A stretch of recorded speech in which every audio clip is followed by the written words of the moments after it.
Hi, Anarchy. Nightmare, nightmare, nightmare, yes. Pardon the ads that are going to start. It's so that we don't have pre-rolls. And pardon the voice, I am still sick.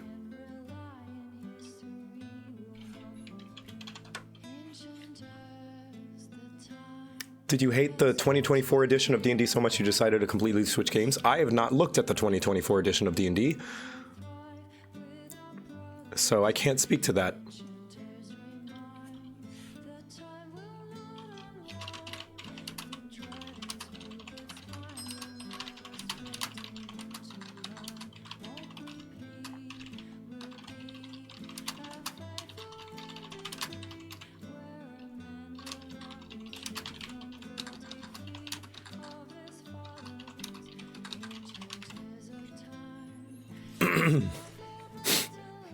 Also, let me know how the audio sounds, how the music is, if it's too loud or too quiet.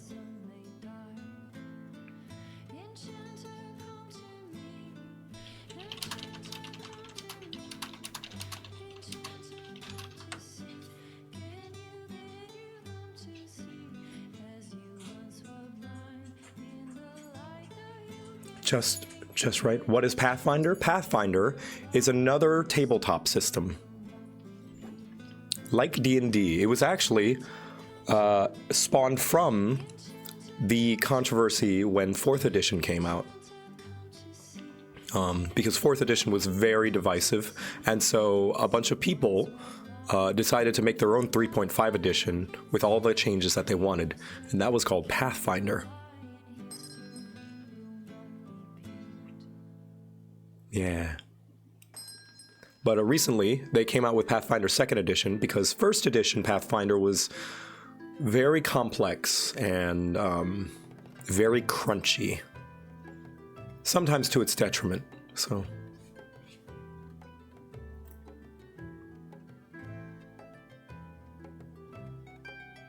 Thank you, Joe, for being the kind and wonderful being you are and making today a bit better. Thanks. Thank you for joining me here.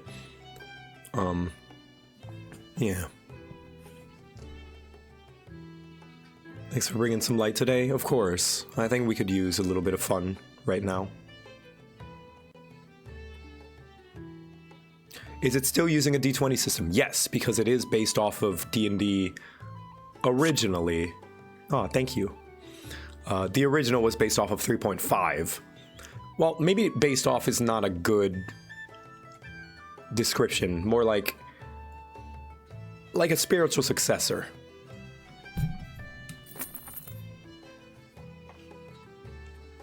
My Pathfinder book next to me. What page should we open at? We're going to start at the very beginning. I have 2.5 hours to do this. I don't know if we'll go through the entire PHB, but yeah. Derived from 3.5. Evolved, yeah.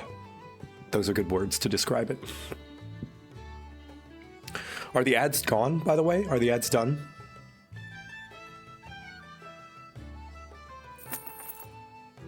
Updated, revised to 2nd edition? I think so. I think this Dragon hardcover is the revised version. Ads are done? Okay, 1 second. I'm gonna go turn on the AC a little bit. It's kind of warm in here.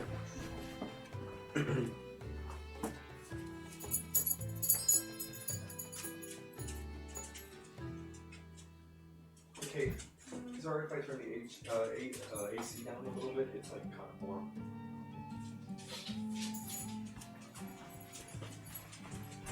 Okay, I'm back. Okay. The green covers are the revised ones. Is this a green cover? I don't know. The second edition is green. So, I don't know. It says on the top right. Well, that's second edition, but there's a second edition and then there's a remastered second edition.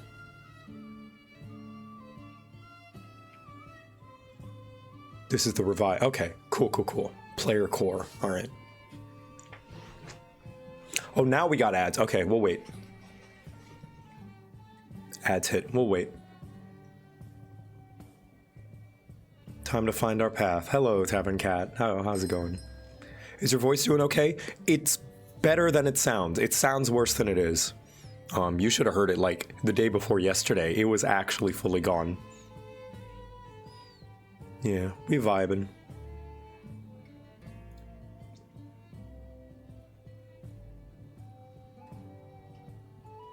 But I'll give a little explanation for those people. Phoebe! Hi, Phoebe! How's it going? Did you get sick? Yeah. Oh, jeez, yes. Apologies in advance that I might be snorty and sniffly and coughy. It is because I had 3 sick women in my house. So, will there be Heart of Alinthi next week? Yes. We do have a backlog of sessions.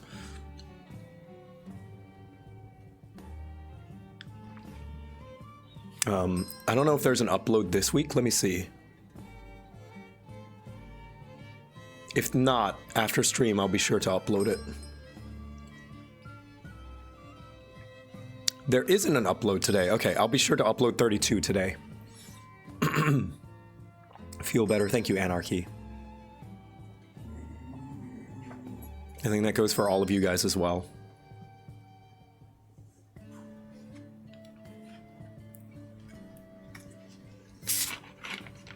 Ooh, mustache is not on right. Mustache is not on correctly. Sorry about that. I'll try to... Hum. Hum, hum, hum. I will eat the mustache. Nom, nom, nom, nom.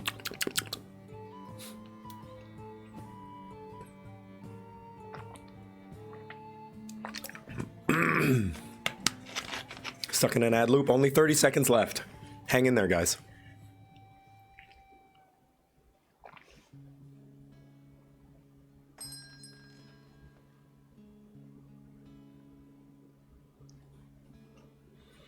Path of the Finders, yeah.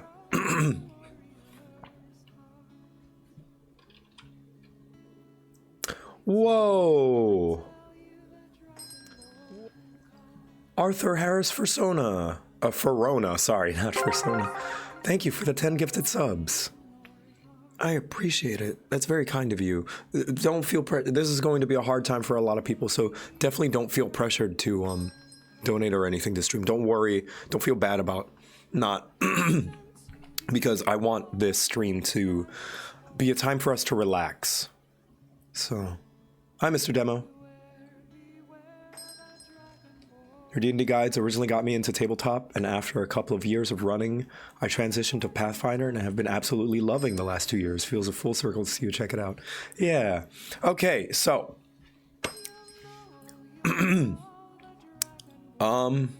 Hello. Normally I wouldn't have streamed today, but those of you who know that today's a rough day for us Americans. And although part of me wonders if it's even my place to try and be entertaining, to quote Bo Burnham, should I even be joking at a time like this?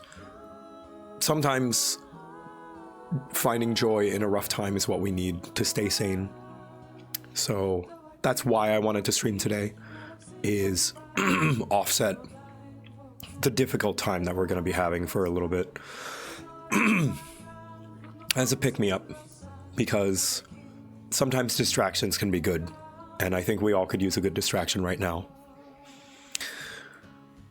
But yeah, Pathfinder, those of you who don't know, Pathfinder originally was evolved from 3.5 edition way back in the day after 4th edition came out, and people really did not like 4th edition.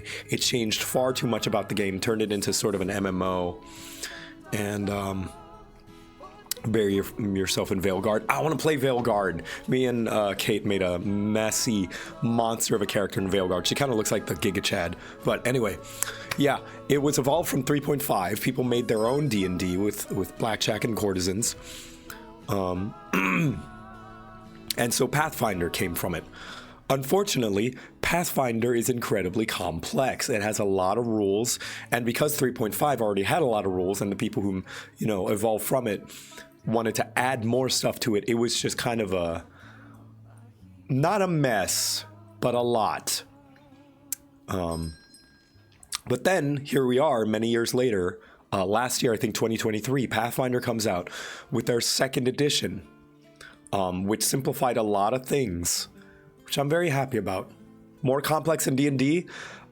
You're going to learn that 5e D&D is really not that complex. After you've played it for a while, 5e starts to feel pretty basic, even in its own right, especially the character creation. You start to realize how very, bare bones it is, in my opinion anyway, and I've been wanting something different.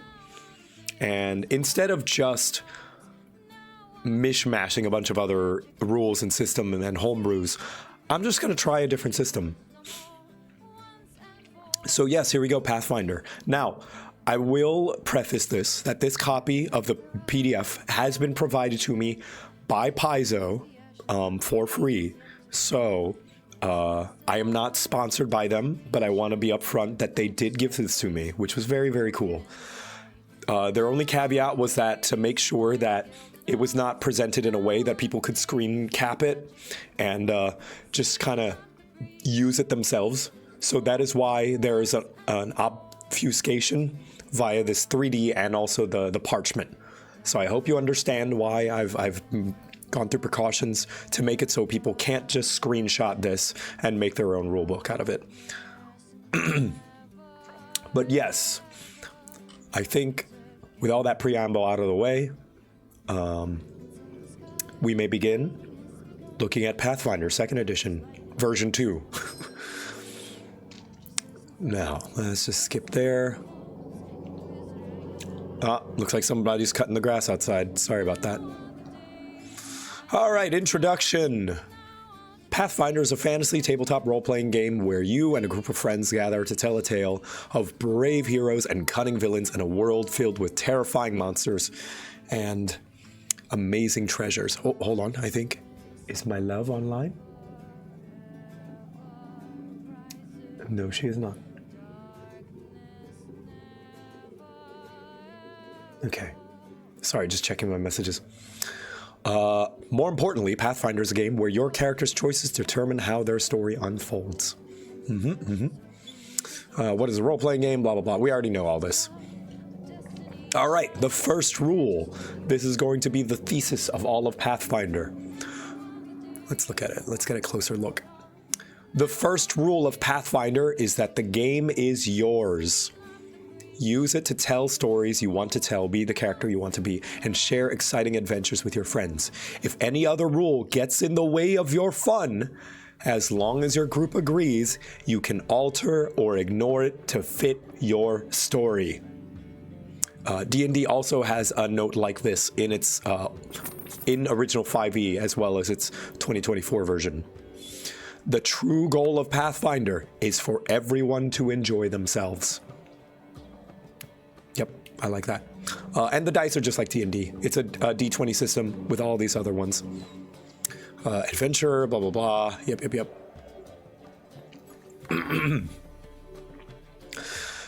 Gaming is for all. Whether you're a GM or a player participating in a tabletop role-playing game, includes a social contract. It's very, very important. Everyone's gathered together to have fun. For many, role-playing is a way to escape the troubles of everyday life. Be mindful of everyone at the table and what they want out of the game. When a group gathers for the first time, they should talk about what they hope to experience at the table, as well as any topics they'd like to avoid. This is session 0. Everyone should understand that elements might come up that make some players feel uncomfortable or even unwelcome, and everyone should agree to respect those boundaries during play. Pathfinder, that way everyone can enjoy the game together. Pathfinder is a game for everyone, regardless of their age, gender, race, or ethnicity, religion, sexual orientation, or any other identities and life experience. It's the responsibility of all the players, not just the GM, to make sure the table is fun and welcoming for everyone. Ooh, hype chest. Thank you, everybody. Nice. Before creating your first character or adventure, you should understand the number of basic concepts, blah, blah, blah. Player characters, level, experience points. Yeah, we know all of this. So they're not called races here. They're called ancestry, which is going to get some take some getting used to. I think I'm just going to call them races probably, but I'll try to call them ancestries. Ooh. Yes. I agree, Vectron. Vectron says to everyone, before the years to come, try to tell you, the years to come try to tell you differently. You matter. Your feelings, your frustrations are founded. Just stay strong, reach out in times of need, and do what you can to keep your head high. Together we can get through this just like before. Thank you for being such a beacon of light. Oh, thanks, man. Yeah, likewise. I appreciate it. All right, encounters. In the course of your adventure, there will be times where a simple skill check is not enough. Freeform matter. So I guess this is talking about combat and stuff. Okay, key terms. Action, yep, you could do stuff. Ancestry, is your race. Armor class, attack. Attribute modifier, yep, background, bonuses, penalties. Initiative, hit points. Golarion, that's new. Pathfinder is set on the planet of Golarion during the Age of Lost Omens. It is an ancient world with a rich diversity of people and cultures, exciting locations to explore, and deadly villains. Okay.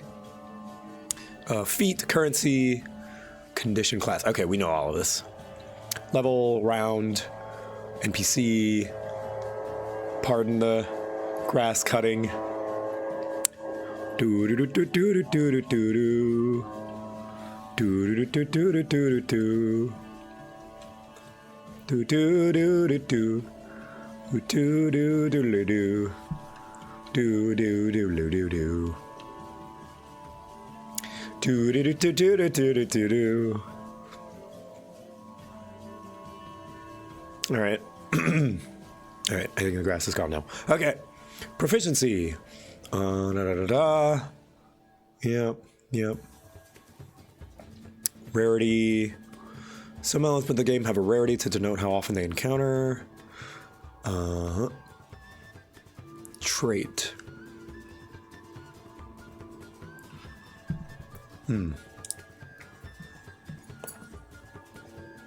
Saving throws, round. Proficiency gives you bonuses that are added when determining the following modifiers. AC. Proficiency is added to armor class. Interesting. Attack rolls, perception, saving throws, skills, and the effectiveness of spells. If you're untrained, your proficiency bonus is 0. If you're trained, experts, master, legendary, your proficiency bonus equals to your level +2, 4, 6, or 8. Ah, they have names. So trained is 2, expert is 4, master is 6, legendary is 8. Is anything wrong with your voice? I'm a little bit sick. Examples of play. We already know how to play. All right. Ah, here we go. The 3-action system.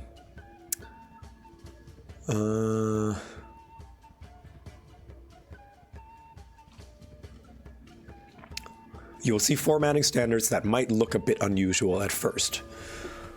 Names of specific statistics, skills, feats, actions, and other mechanical elements in Pathfinder are capitalized. If a word or phrase is italicized, it's describing a spell or a magic item. Hold on, I'm gonna put on different music. There's too many lyrics in this. Hold on. There we go.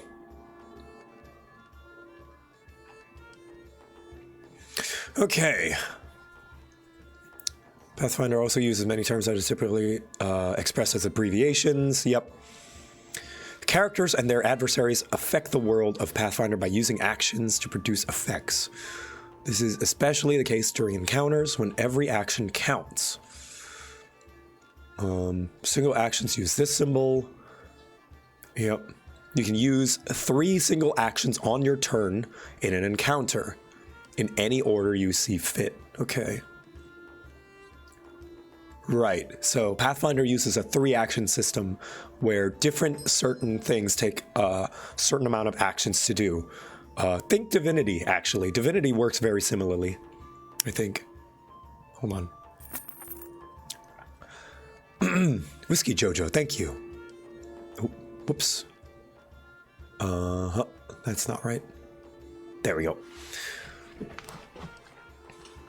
Casting a spell, for instance, often takes 2 actions. Yes, which I think is cool because it means that you can cast a spell and make a physical attack in the same turn, which I think is pretty neat. Reactions use this symbol. It looks like an undo. Actions can be used even when it's not your turn. You only get 1 reaction per encounter. That makes sense. Free actions. So it looks like an empty action symbol.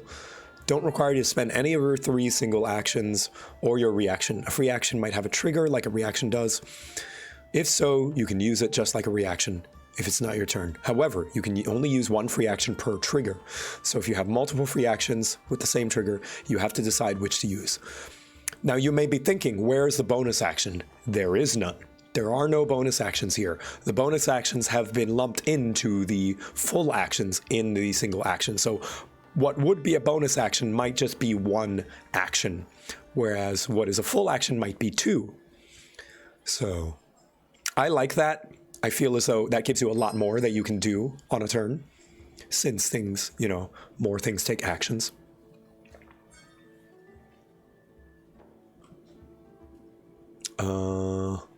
Prerequisites, frequency, yeah. Okay, feats. Character creation, okay, meat and potatoes. Okay.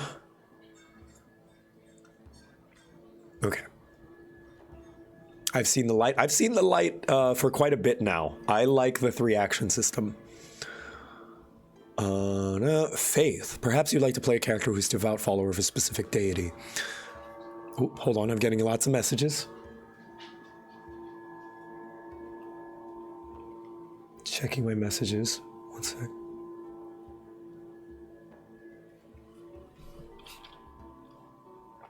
Okay. Okay. Strength. Strength. Okay, this is all like D&D. If you know D&D stats, you know these stats. Strength, Dex, Int, Wisdom, Con. Mostly the same, I think. Oh, thank you. Now, ancestries.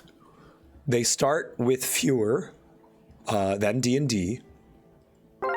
Actually, I think D&D starts with 9, so it's only 1 fewer. Silmaril, thank you for the 5 gifted subs. But I do like how much more diverse they are. For now, I mean, well, gnome and halfling, they're kind of similar niches, but we do get Leshy, which is pretty cool, plant people, and you get to start as a goblin.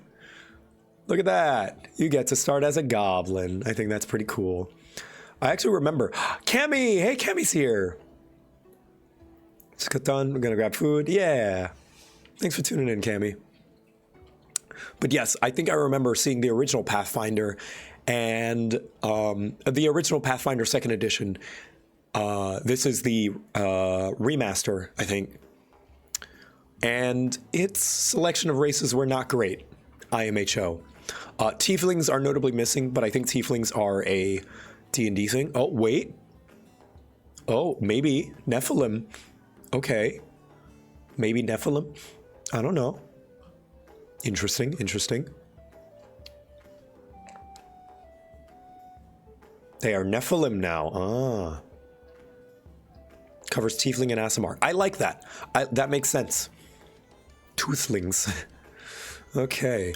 I think in order to fully understand as well, I'm going to start marking down things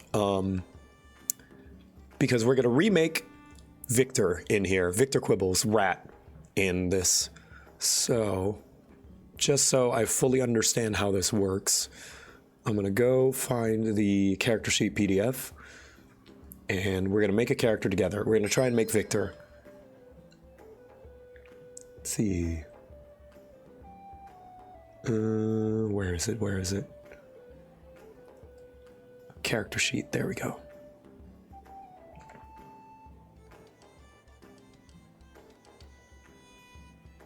All right. Oh, someone's knocking at the door. 1 second.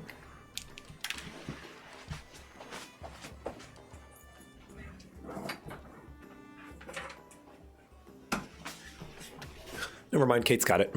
Okay. I'm also gonna put, let's see, can I fill this out? I wonder. Let's see. Open with. Go. Thank you. Oh, Goblins hey. are the ultimate tabletop race in anything. I am not saying this because I am a goblin, but change my mind.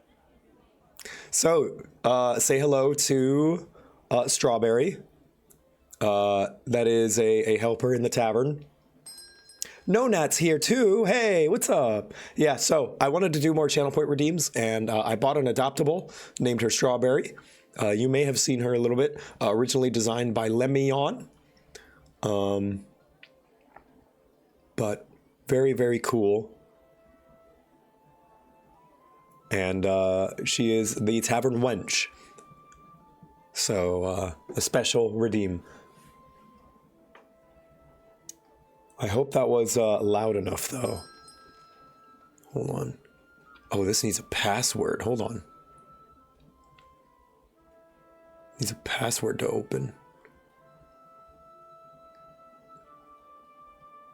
Yeah, whatever. I'm gonna turn it into a PNG or something.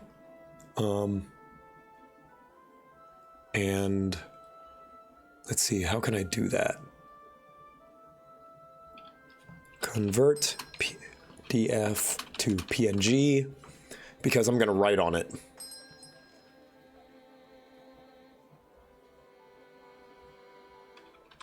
Let's see. I'm gonna write on it with my tablet. There we go. Let's open up Psy. And we're gonna keep it next to me real close.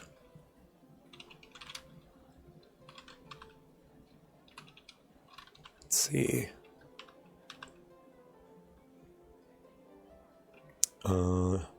Window capture. Psy. There we go. And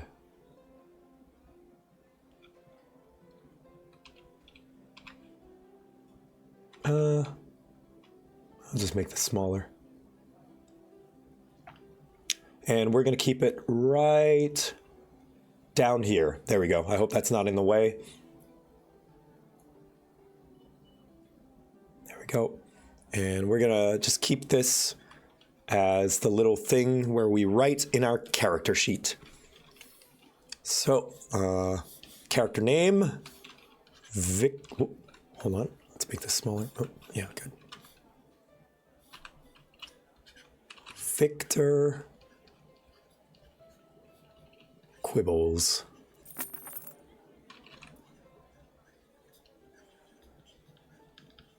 Player name, JoCat.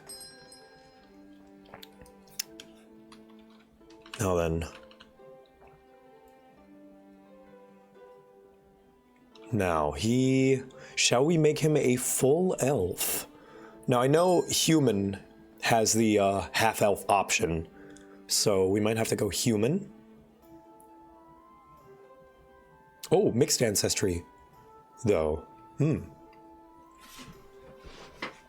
Half elven or orc-blooded Dramar. Oh, thank you for the smooch. Any race can be half elf, actually. Oh, that works. Okay. Ooh, maybe I could make him half leshy. Half leshy, half elf. Make him like a Sylvari from, you know, like from Guild Wars. Ooh.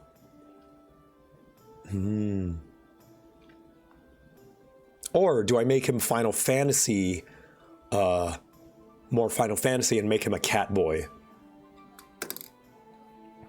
Catfolk half elf? Maybe, maybe. There are catfolk. Yes, there is a second set of PDFs that have an additional race. Let me download them real quick.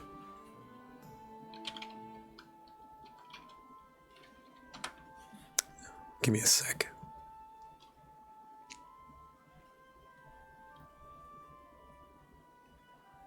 Once again, these were provided to me by Paizo. I did not pay for them, but I am not sponsored. Their only caveat was to make it so that I had to obscure the PDF so people couldn't just copy it. Would catfolk half elf have cat ears or elf ears? I think they would have both at once. Let's not go the 4 ears route. Let's see. Okay, all right. Here we go. So, I'm going to open the second PDF and just scroll to the races.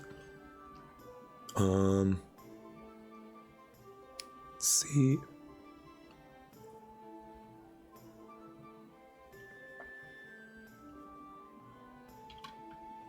Is this the one? Hold on. Yes, okay. Sorry, just finicking around with stuff. And button width. There we go. No, that's the wrong one. Sorry. Wrong one.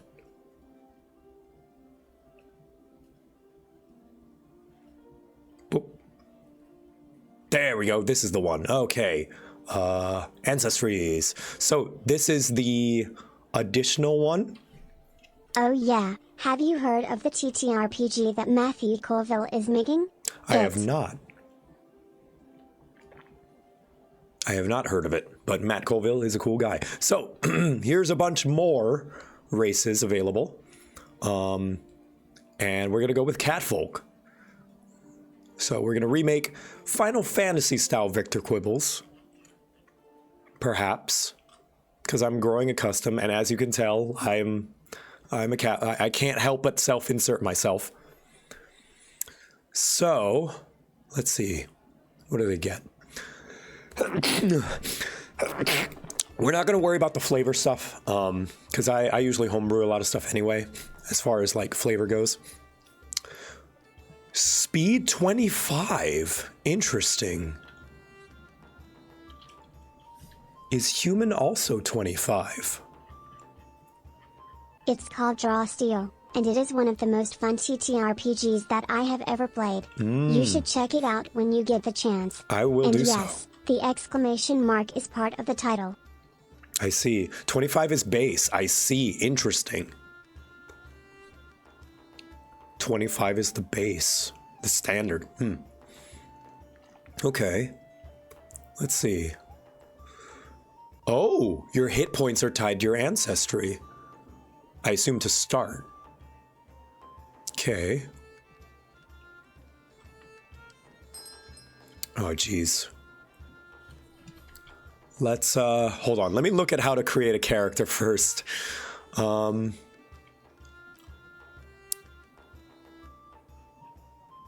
now, let's just pick, human. because I think this will teach us how to actually make. Okay, start building attribute modifiers. At this point, you need to start building your character's attributes and modifiers. Your character's attribute modifiers start at 0. And as you select your ancestry, background, and class, you'll be able to apply attribute boosts, which increase modifiers by 1, and attribute flaws, which decrease a modifier by 1. Okay. At this point, just note that +0 in each attribute modifier and familiarize yourself. Okay. So if we were to go human, we would get 2 boosts and no flaw. Okay, let's not go human. Let's do, for example, elf. Dex, int, and 1 free 1, and flaw and con. Okay, so let's see. So for now, I'm gonna +1, +1, -1.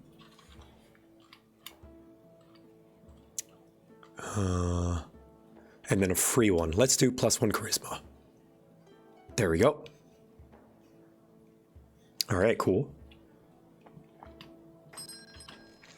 Now then.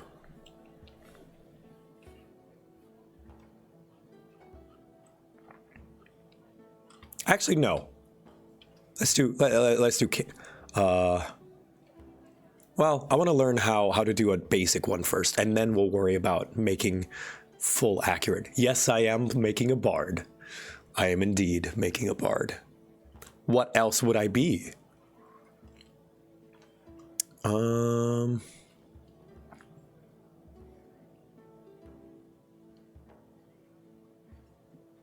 If you want to play a dashing and nimble archer, you might want to focus that character on high dexterity attributes.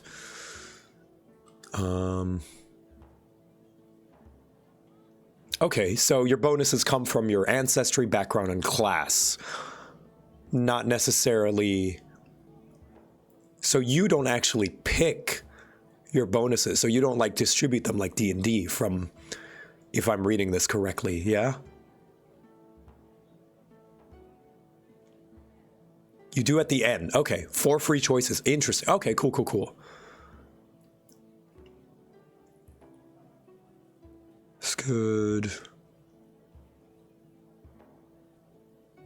Because Biza releases all the rules for free, every ancestry/class/feat from every single book etc. is also freely viewable on the internet and usable in every free char builder like the website Pathfinder, which a lot of people use for character sheets. Ooh, It's generous. I might have to do that. That is very generous. That is very nice.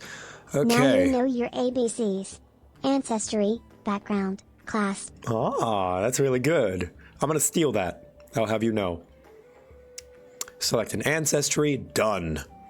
Pick a background. Okay. And this is a feats page. Background.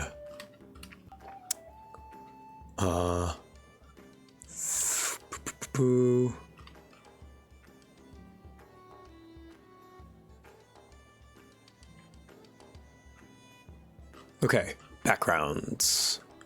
Backgrounds are not here. Classes, ancestries, and backgrounds. So if we go over here,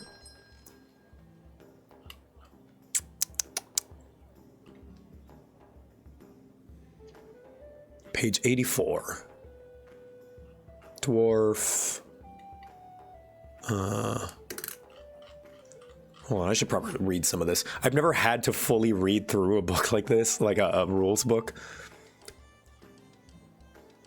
Languages, traits, special abilities, heritages. When you select a heritage at first level to reflect abilities passed down to you from your ancestors or common amongst those of your ancestry in the environment where you were born or grew up. You have only one heritage and can't change it later. A heritage is not the same as a culture or ethnicity, though some cultures or ethnicities might have more or fewer members from a particular heritage. An ancestry feat. You gain your first ancestry feat. Oh! It's like class feats, but based on your race. Interesting. Organized by level. Whoa. Neat. Okay, let's scroll down to elf. So we're just using this as a placeholder. Don't worry about, I don't care about the, that stuff. I might read it over for inspiration, but... ooh, elf heritages. Ancient elf, Arctic elf, cavern elf, seer elf. You've dabbled in many paths and many styles. At least 100 years old. Frozen North. Ooh, interesting. Whisper elf. Your ears are finely tuned. Slightest whispers of sound. And the wood elf. This +2 to the seek action. When target an opponent that is concealed or hidden from you, reduce their DC to a flat check to 3. Wow. Conceal the target for 9, or 9 for a hidden one.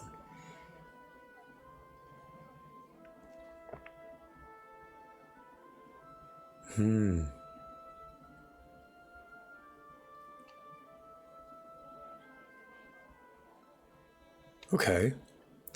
Let's for now say he's a whisper elf. Ancestry, elf, whisper, and let's see, traits, elf, humanoid. Size is medium. Oh, I'm fast. Speed. 30 speed. Let's see. Time to find where things are now. Let's see.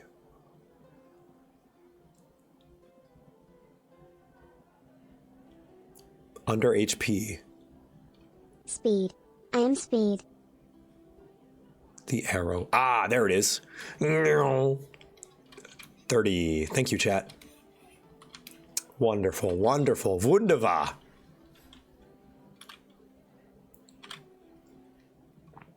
Sorry for the flashing. That's me alt-tabbing. Yeah. Maybe I should put this on another window instead and change my Wacom to right on that page.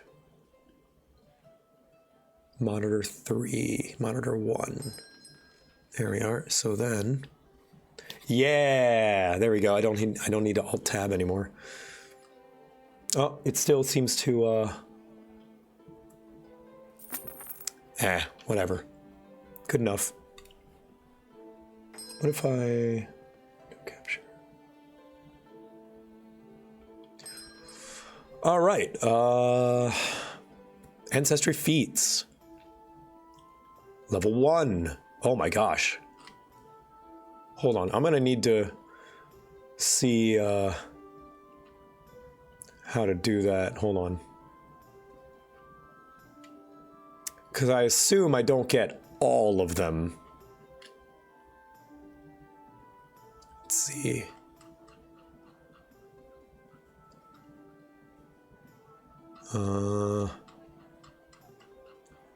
You pick one. Okay, cool. Let me just, whoops. Ah, jeez. Yeah, you pick one. Okay, I want to read specifically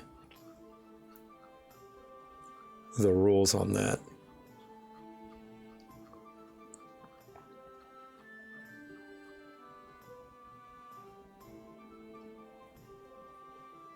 Okay. Pick the ancestry itself, select a heritage from those available within that ancestry, further defining the traits your character was born with. Assign any free attribute boost and decide if you are taking any voluntary flaws. Choose an ancestry feat representing an ability or hero learned at an early age. Okay.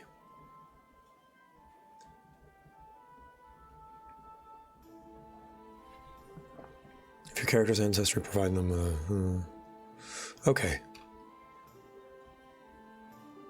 So this is page 24. Remember, everyone, it's page 24. Yeah, I like voluntary flaws. Page 24 is the character creation guide. So let's look at these. Ancestral longevity, at least 100. Victor is not 100. Elven lore. You gain trained proficiency in Arcana and Nature. Fuck no, he is dumb as bricks. Elven weapon familiarity. You favor bows and other elegant weapons? Maybe. So from what I understand, elegant...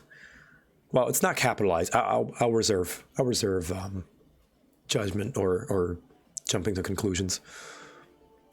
You have familiarity with weapons, with elf trait plus longbows, composite bows, and rapiers. That's what we're looking for.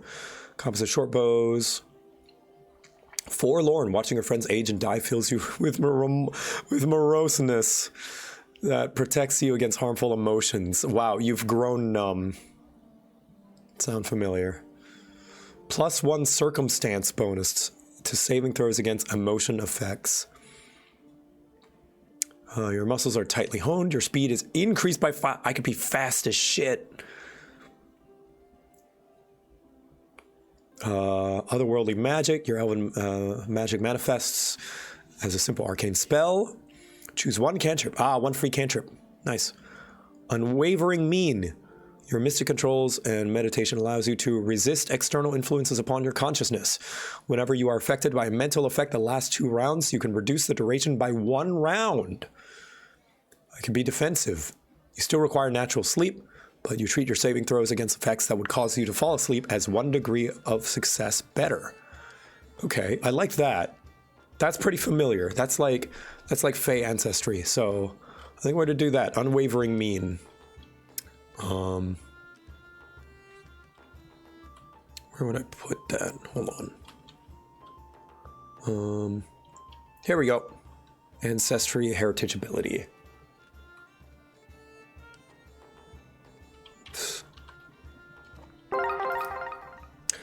Psycho Monks, thank you for the 5 gifted subs. I appreciate it. Okay. Heritage ability, ancestry feat. Is that what it's called? Yes. Okay.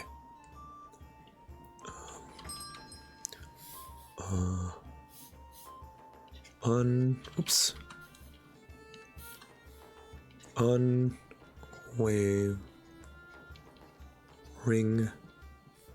mean. Class feats and features.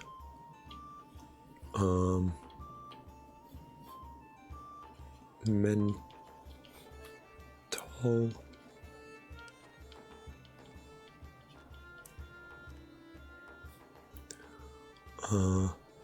-1 round.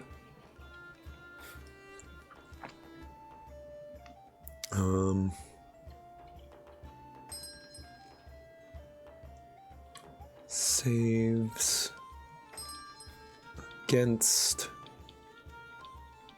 sleep is 1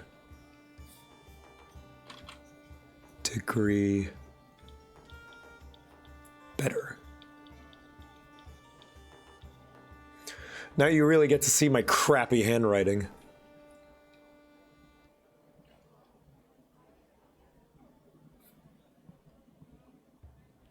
That's the class feat box? Oh, oops. So where do I put the... Where do I put the... description? Is there no place to put description? Give the page number? Oh, okay. Shrink it, make it teeny. All right. I tried to like abridge it, but I guess, yeah, I'll do page 49. There we go. We just put feat names? I see. All right. Now then, page 24. Pick a background. Character background might represent their upbringing. Aptitude, they've been honing since youth, or another aspect. Ooh. Hold on, getting messages. Ooh. Hold up a minute. River just linked me to Path Builder.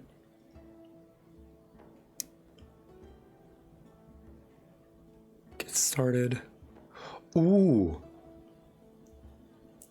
I might use this later. For now, I want to learn the character sheet. Thank you, River. But for now, I think I want to learn the character sheet. Just so I get familiar with the thing that most people I think are going to be familiar with.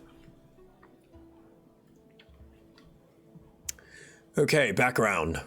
Character background appears in Chapter 2. Typically provide 2 attribute boosts, one that can be applied to either of the 2 specific modifiers. Okay, so accessories and backgrounds. Backgrounds.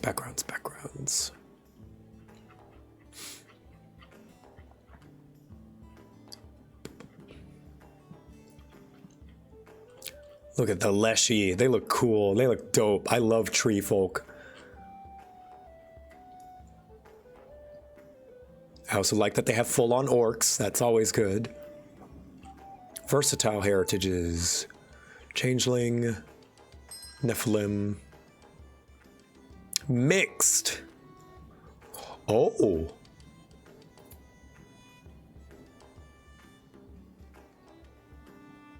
Ayuruvian? Elves' children with other ancestries, and the children of their children are called Ivarian. Ayuvaran, an elven word that refers to a poem about leaves. So elves can be with anyone. Ayuvaran. Okay, cool.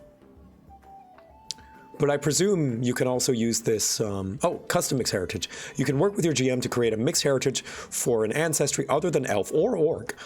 Custom mixed ancestry heritage is uncommon heritage. Choose an ancestry to tie to the heritage. You can gain traits of the ancestry and a new trait for your combined ancestry, similar to how the Ayuvaran heritage below grants the elf and Ayuvaran traits. You also gain low light vision if the ancestry is tied to low light vision. Okay, yeah, I'll have to do this in my own time, I think. Half human, half man, half bear, half pig. All right, on to the backgrounds. Artisan, acolyte, Father, artist. Are we planning to return to Tural sometime soon? I desire tacos. We will. I'm just focused on finishing that video before I do. I'm sorry. We will return to Tural once the video is complete. But yeah. Ooh, barkeep. Okay. Acrobat.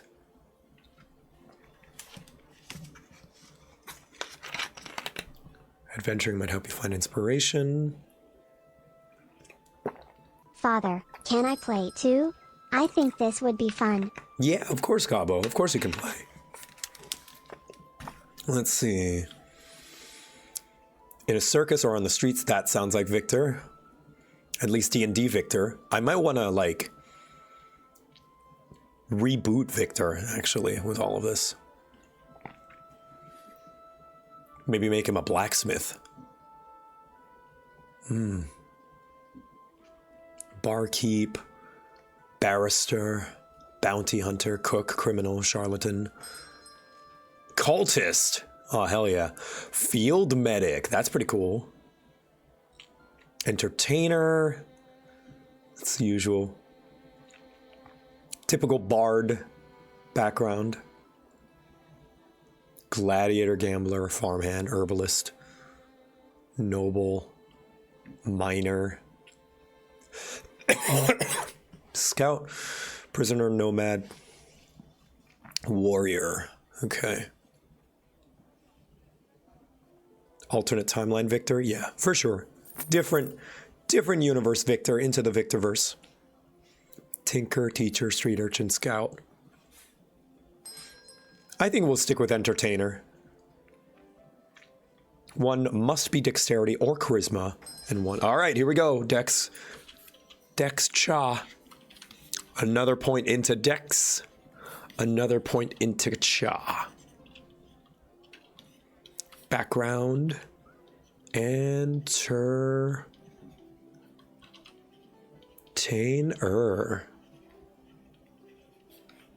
There we go. You're trained in the performance skill and the theater lore skill. Performance. I'm just going to put a check mark for now. And theater lore.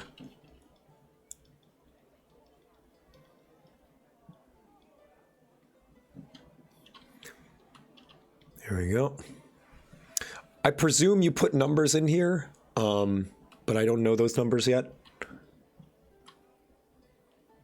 T for trained, I see. Okay. T. T. Oh, I see. I see. Yeah, there we go. T. Very tiny boxes. So that means that's 2, 4, 6, 8. So 2. Neat, neat.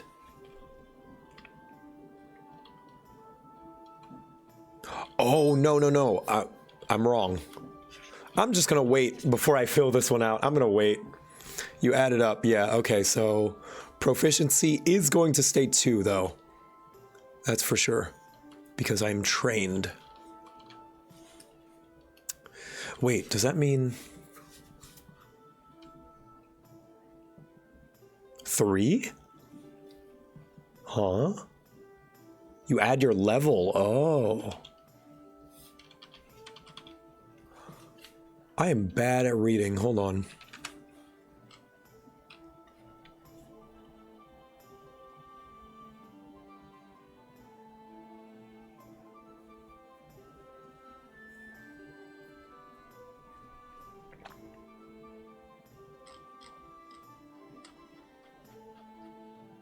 Thank you for helping me out, chat.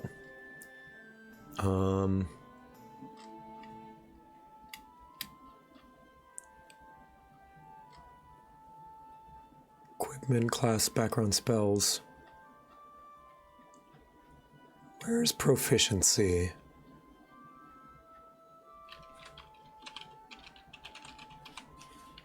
Can't find... Oh! Ooh.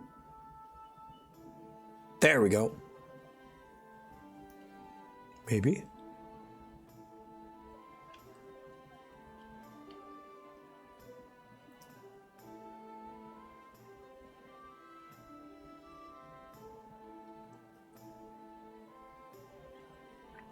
Okay, here we go.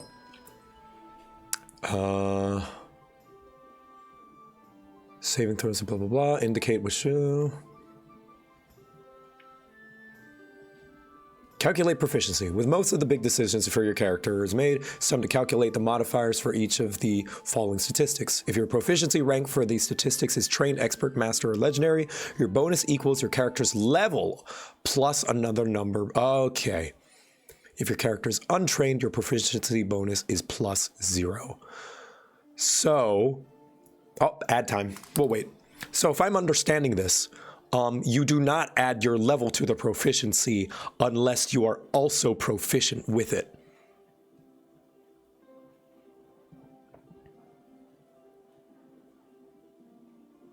Untrained, no level. I see. Cool. Good to know.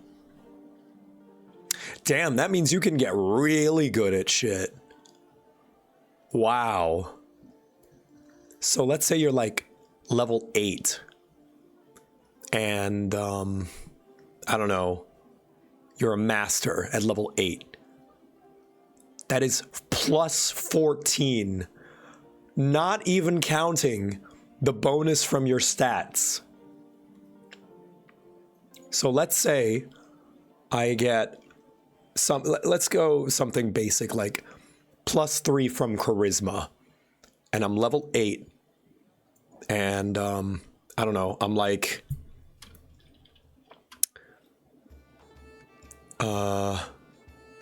expert at diplomacy.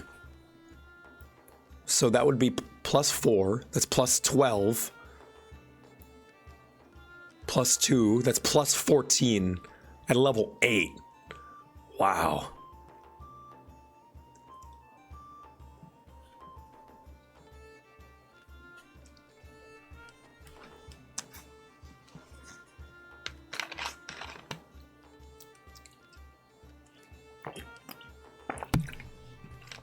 The DC for a level 8 check is 24. Wow, big numbers in this game. But also, I like that it also means what you're bad at, you're really bad at. Neat. I like that. Hey baby, how's it going? Hey girl. Sorry. I don't have anything for you right now, Muffin.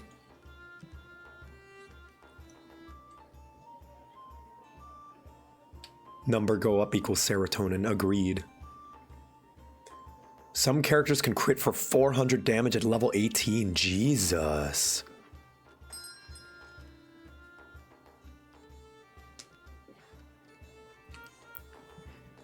All right, cool. Good to know. This is how proficiency works. All right, where was I? 84? Yeah.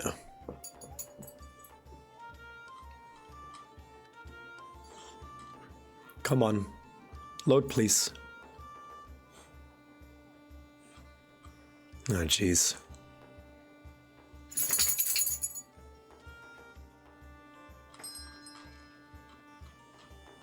Okay, we're gonna go with entertainer. But also, I think I missed something when I picked my ancestry.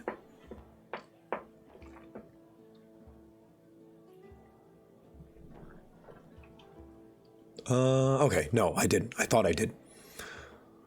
So that means I think we can pick our class. Languages. I'm not going to worry about languages. Oh, sign language, neat. I'm not going to worry about that. Class.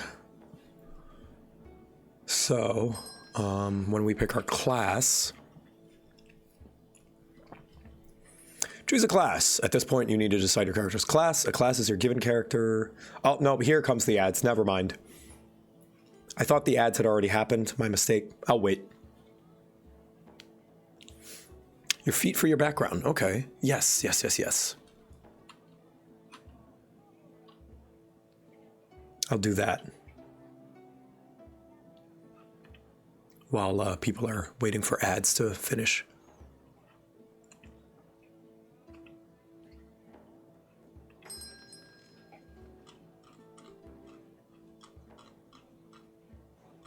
Entertainer.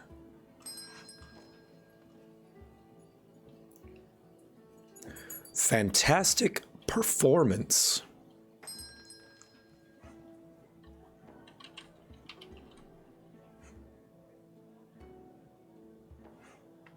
What is that?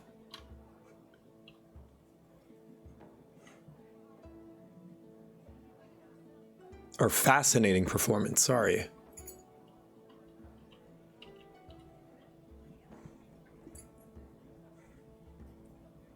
Fascinating performance. I'll wait to jot this down. I'll wait for the ads to finish.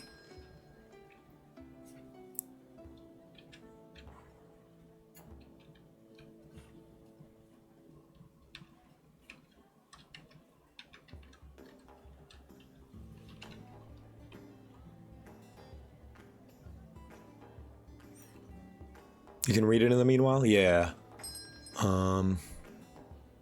Oops. When you perform, compare your results to the will DC of, oh my gosh. If you succeed, then the target is fascinated by you for 1 round. If the observer is in a situation that demands immediate attention, such as combat, you must critically succeed to fascinate it and perform action And the perform action gains the incapacitation trait. I'm gonna wait for people to finish their ads so I can read this out for them, because they deserve to see this.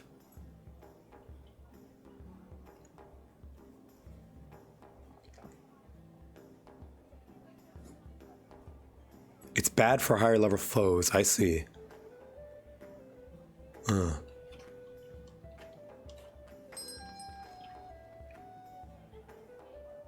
It's actually not that good? Okay.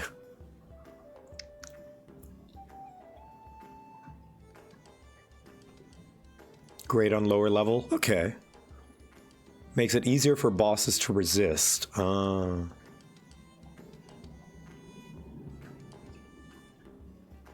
Okay, welcome back, everybody. So I was just reading the fascinating performance feat that we get for being an entertainer. And I wanted to wait until you were here so I could, you know, just read it with you guys. When you perform, compare your results to the will DC of one observer. If you succeed, the target... Oh! So you roll against their... Okay. I kind of prefer that, roll to beat their DC to cause the effect, rather than them make a saving throw. If you succeed, the target is fascinated by you for 1 round. If the observer is in a situation that demands immediate attention, such as combat, you must critically succeed fascinating it and the performance action against the incapacitation trait, which I don't know what that is yet. You must choose which creature you're trying to fascinate before you roll your check, and the target is then temporarily immune for 1 hour, so you can only distract them once an hour. If you're an expert in performance, you can fascinate up to 4 observers. If you're a master, you can fascinate up to 10. And if you're legendary, you can fascinate any number of observers at the same time. Ooh. Jangle keys, yeah. Okay. Background feats.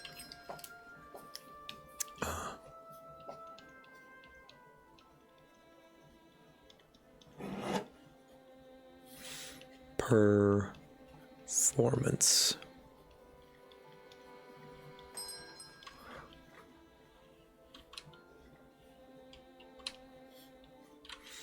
Also, let's see, page 256.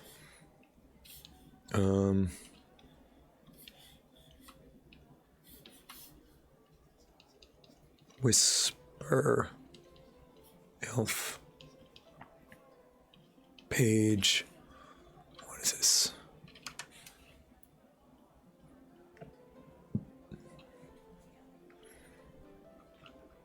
There is so much stuff. Page 48. Here we go. Okay. Now then. Class.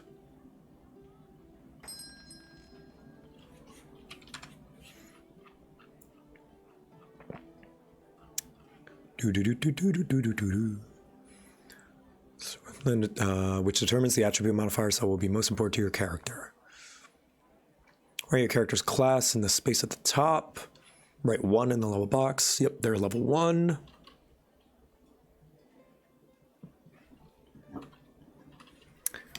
A bard. 1. Cool. All right, classes, let's go. Bard, Ranger, Cleric, Rogue, Druid, Witch.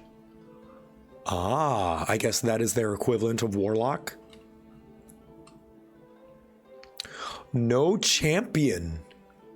OG Pathfinder 2nd Edition had Champion, which was their stand-in for the Paladin. Interesting.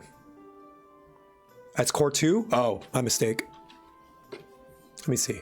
Core 2. Ah, here we go. More stuff here. There it is. Swashbuckler. We do like a good buckling swashes. Witch's Warlock, but focuses on their familiar than cantrip spells. Swashbucklers fuck.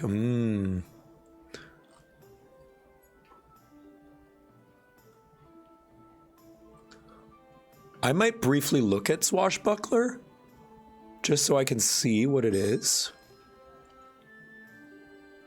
Yeah, so Champion is their stand-in for Paladin. Investigator, interesting. They play every possibility in advance. So it's kind of like a tactician, I presume. Barbarian, Alchemist, Monk, Oracle. Divine Magic, able to tap into energies that provide potent revelations such as power. Comes at the cost of a curse they must endure. Okay, so maybe this is Warlock. Okay, Swashbuckler, page 156, 158.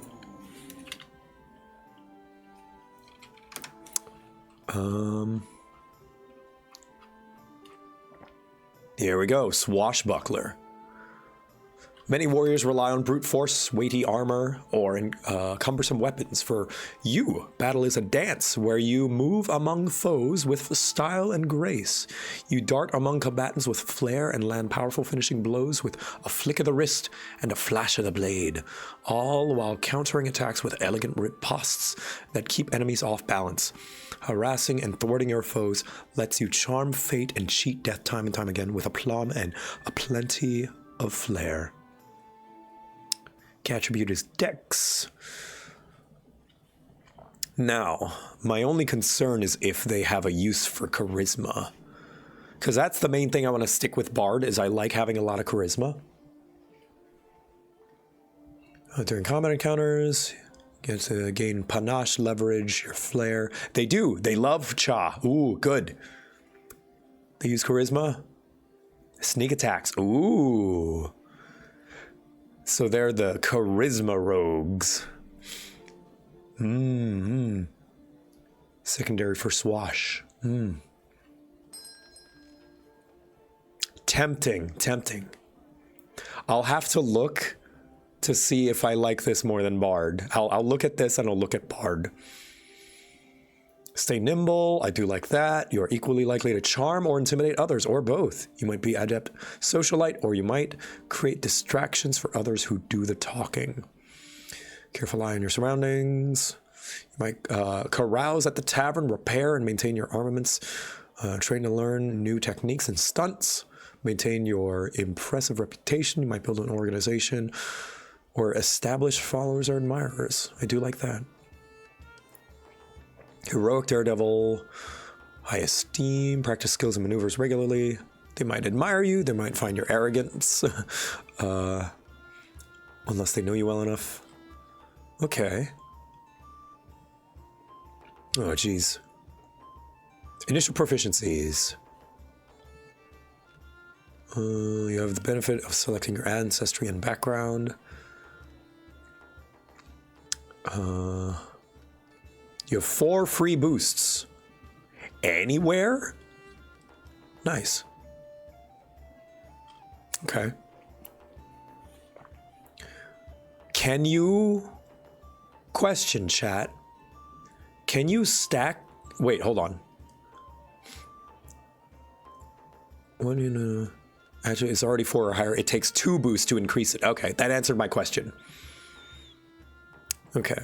If an attribute modifier is already 4, it takes 2. Okay. So you can... Oh, no stacking boosts. Never mind. Never mind. So you can't just pump all of your points into one thing. Anywhere but all different. Okay. That makes sense. Panache. You care as much about the way you accomplish something as whether you actually accomplish it in the first place. You perform an action with a particular style. You can leverage this moment of verve to perform spectacular, deadly maneuvers. You gain panache by performing actions that that have the bravado trait. Tumble through and additional actions, blah, blah, blah. Non-trivial DC. Oh, geez. Might determine that a check to perform a particularly daring action, such as swinging from a chandelier or sliding down a drapery, can gain the bravado trait. These checks typically involve at least a single action and non-trivial DC. Okay. So you can do cool stuff. Do a flip. When you make a strike with an agile or finesse melee weapon or agile or finesse unarmed attack, you deal 2 additional precise damage. If the strike is part of a finisher, the additional damage is 2d6. Ooh. Increase the amount of damage by 1 and the additional damage on the finisher by 1d6 per. Okay. Wow. Every 4 levels. You gain +1 circumstance bonus to skill checks with the bravado trait while in a combat encounter. When you have panache, you gain a +5 foot status bonus to your speed. So when you're gonna go do cool stuff, you are just faster. Pathfinder 2 has rules that could let you take a bit of swashbuckler on top of Bard starting at level 2. They are called archetype feats. I see. Rule of cool as a class. It really does. Like this, I like this class. Is like, do something cool and you will get stuff. I like that. Your own distinctive style lets you gracefully handle any situation. Choose a swashbuckler style. Ooh, battle dancer. I do like that. So this is like fighting style, I guess. You command your foe's attention with mesmerizing motions. You're trained in performance and gain the fascinating performance. Okay, so if I wasn't an entertainer, this could give me fascinating performance. It's your subclass, I see. Oh, this is your subclass, not your fighting style. Okay. Subclass at level 1. Interesting.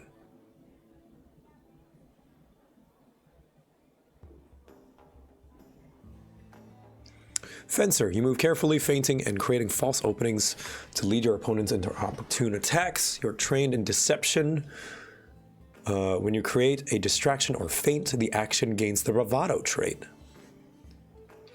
Gymnast, you reposition, maneuver, bewilder, grapple. Oh, it's a grapple class. Shove or trip. It's kind of like that one game where you play like On Guard, I think it's called, where you like trip people and stuff. Rascal. Underhanded tactics. So this is like a tavern brawler, I guess. Dirty trick.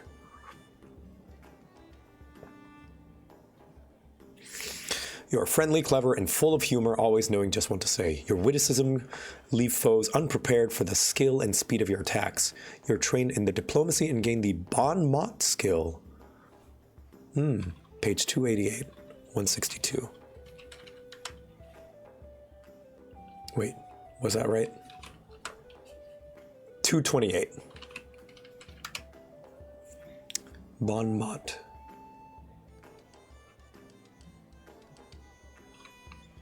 You launch an insightful quip at a foe, distracting them. Choose a foe within 30 feet to roll a diplomacy check. The target is distracted and takes a -3 status penalty to perception and will saves for 1 minute. The target can end the effect early with a retort to your bon mot. This can either be a single action that has the concentrate trait or an appropriate skill action to frame their retort. The GM determines which skill. You can literally have like a honeyed word, not an argument, but trick them into seeing if you're complimenting them is sincere or not. Insult fighting, yeah. Typically, the retort needs to use a linguistics charisma-based skill action. Okay, so this is the charisma thing.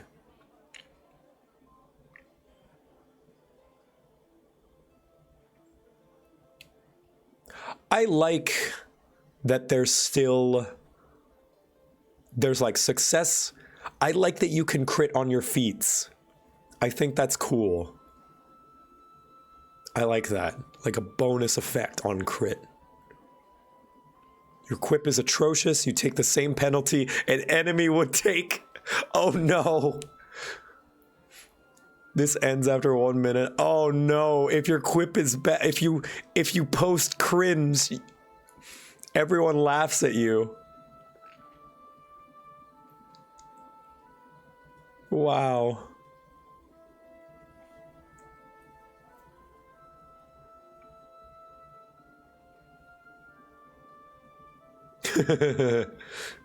Your quip is bad and you should feel bad. That's really funny on crit fail. I like this. I like having mechanics tied to crits. That's very, very cool. All right.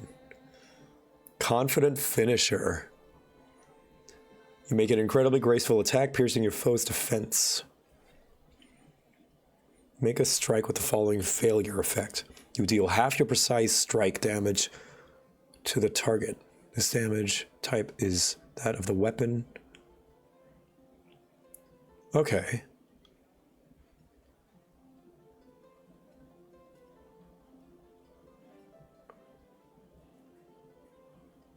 So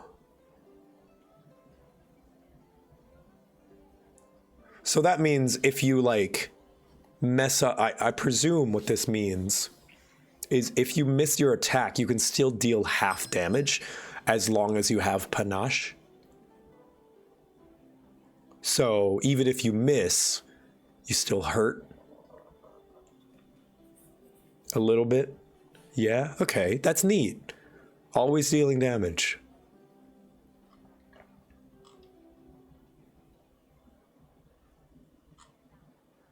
At level 3, you get Opportune Riposte. An enemy within your reach critically fails on a strike against you. You take advantage of an opening from your enemy's fumble attack. You either make a melee strike against the triggering enemy or attempt to disarm it of the weapon. Ah, so it's like if they really fuck up, you can be like, haha, and like knock their sword out of their hand or like stab them. You've left yourself open. I like that. Ho ho, haha. Take that, you foul fiend.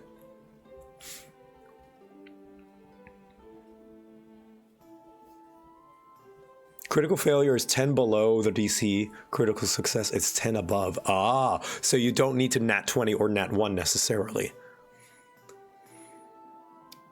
Disarming flare, elegant buckler.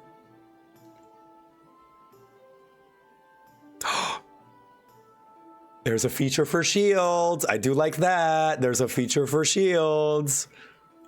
I do like having a shield.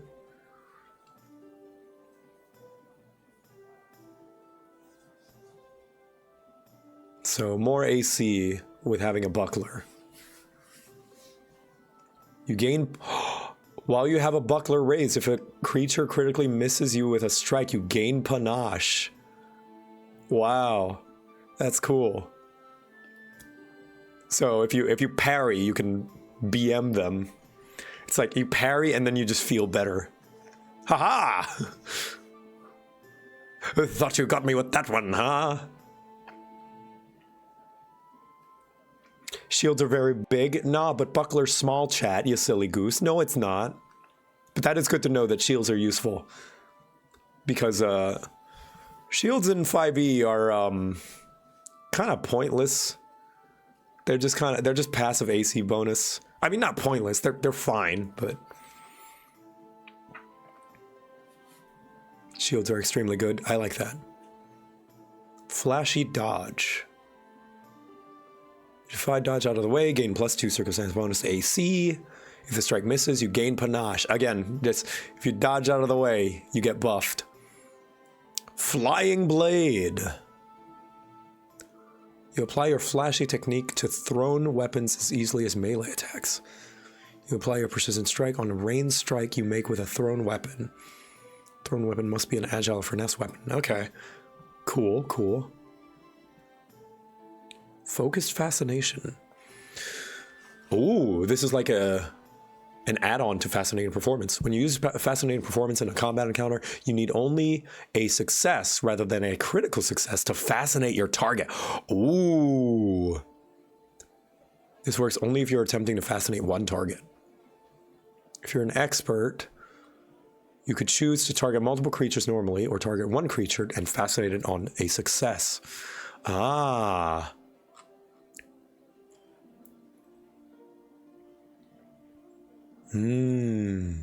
Fascinate isn't the best. So everyone seems to say. Wow, there's a lot. Holy shit. You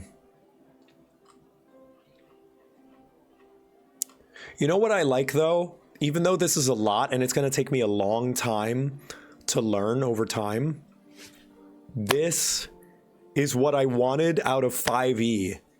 This is 5e Warlock applied to every class, and I love that. Because this is 5e Warlock. This is the Eldritch Invocations. But it's applied to everyone.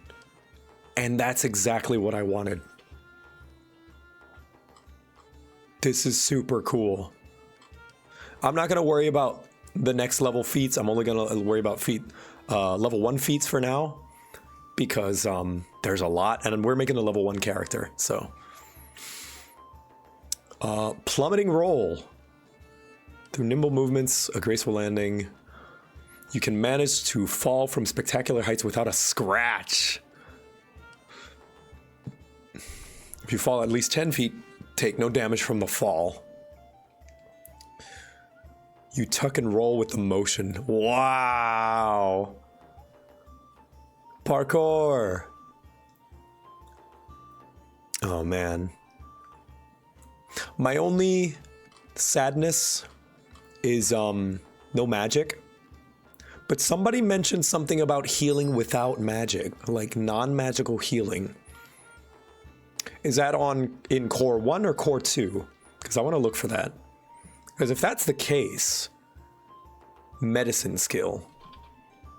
It's a base skill. Ooh, core 1. Okay.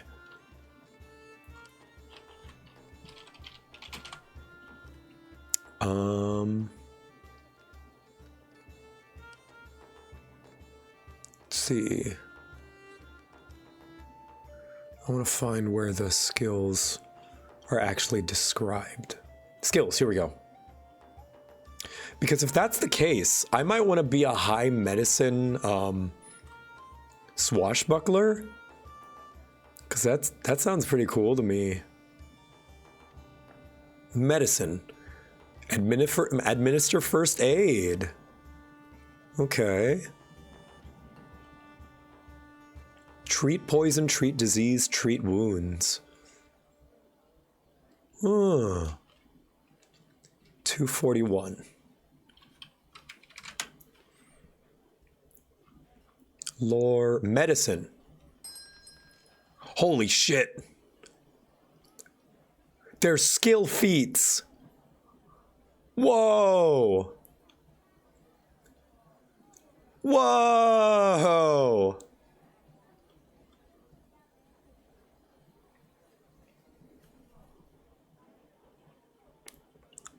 Holy shit, this is cool. These are not feats, these are actions. Oh. You can just do this. Oh. They only require training. I see. Oh, that's so cool. It's not like, granted, there is value in 5e's having the skills be very simple and vague. That way, you know, the DM and the player can sort of collaborate in storytelling and, like, I don't know, come up with how it's used. But I like that there's written rules and mechanics for how it can be used, like a tangible thing. That is cool. Yeah, trained actions. Neat. Cool, cool, cool. Yeah. Because, like, sometimes it's like, oh, I want to use a medicine check to, I don't know, close the wounds on this guy. It's like, okay, but there are spells for that. How are we going to rule this? There's no rules for how using a medicine check in combat for hit points works. Yes.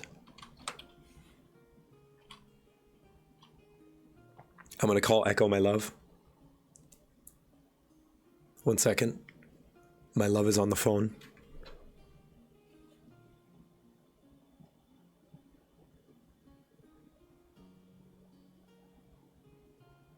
Ba ba ba. Ba ba ba ba. Battle medicine skill feat is what you want. Oh, so that's a battle medicine, that's a feat. That is separate from these. So I guess if I go to feats.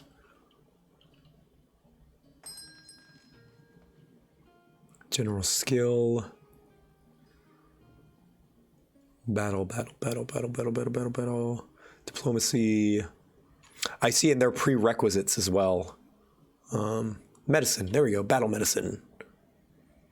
Heal yourself or an ally in battle, okay.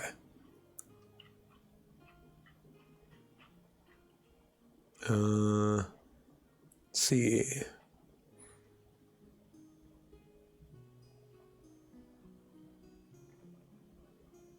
Doop-a-doop-a-doo.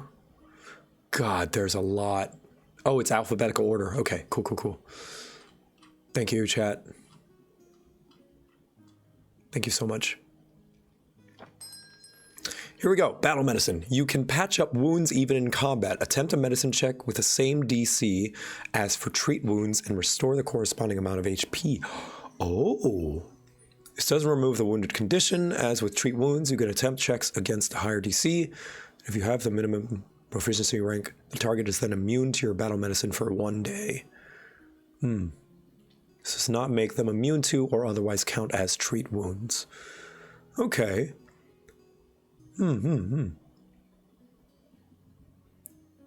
Oh yeah, it's only 1 action. Oh. Holy shit. That's really good. Does Control F work? Yeah, but I'm trying to read it like a book because you're not going to be able to Control F with a physical book, and I do want to get a physical book. Neat. Okay, let's look at Bard.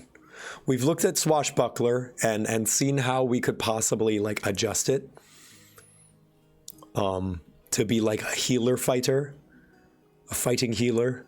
We are fighting healers. But let's look at Bard. Bard, the first class on the list.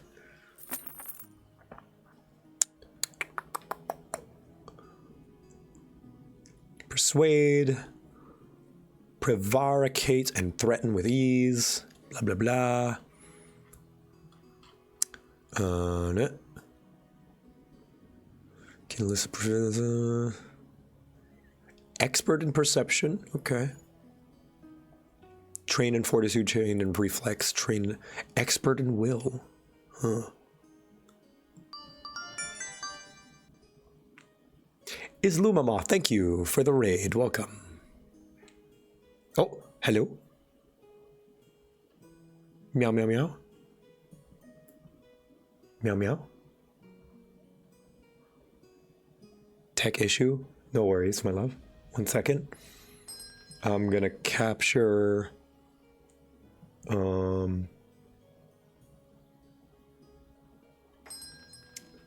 Discord so that it can capture the audio.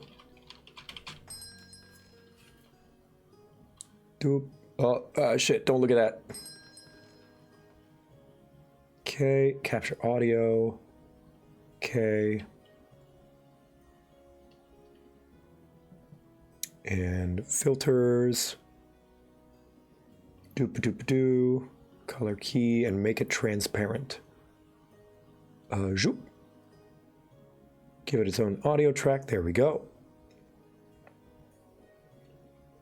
Echo is figuring out tech issues.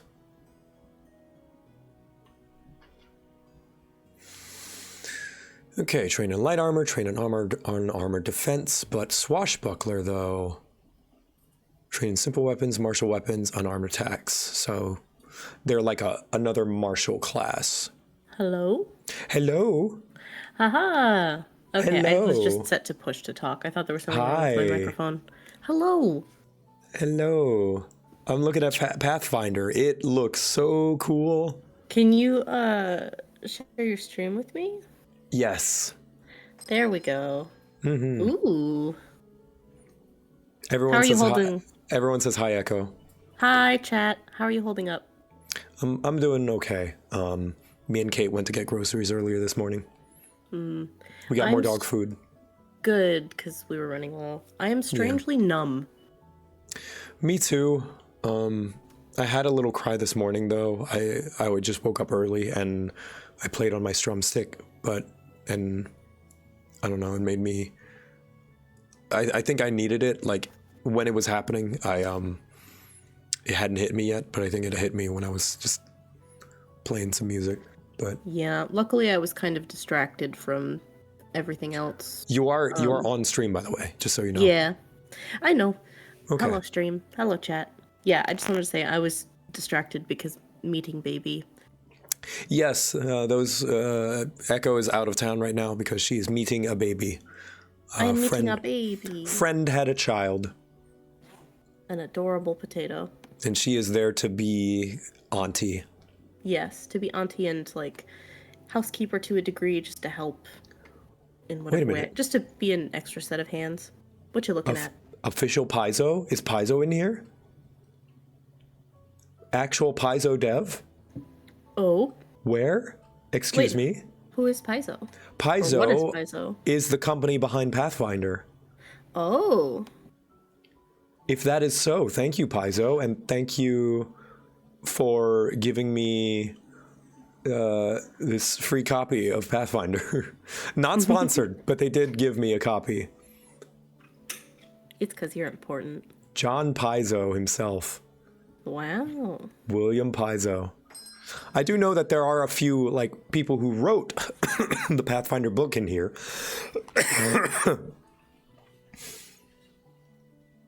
How is chat doing? Hold on, I'm gonna pull up the stream. Yeah, so pull up the stream. Chat. Yeah, I want to see how chat's holding up.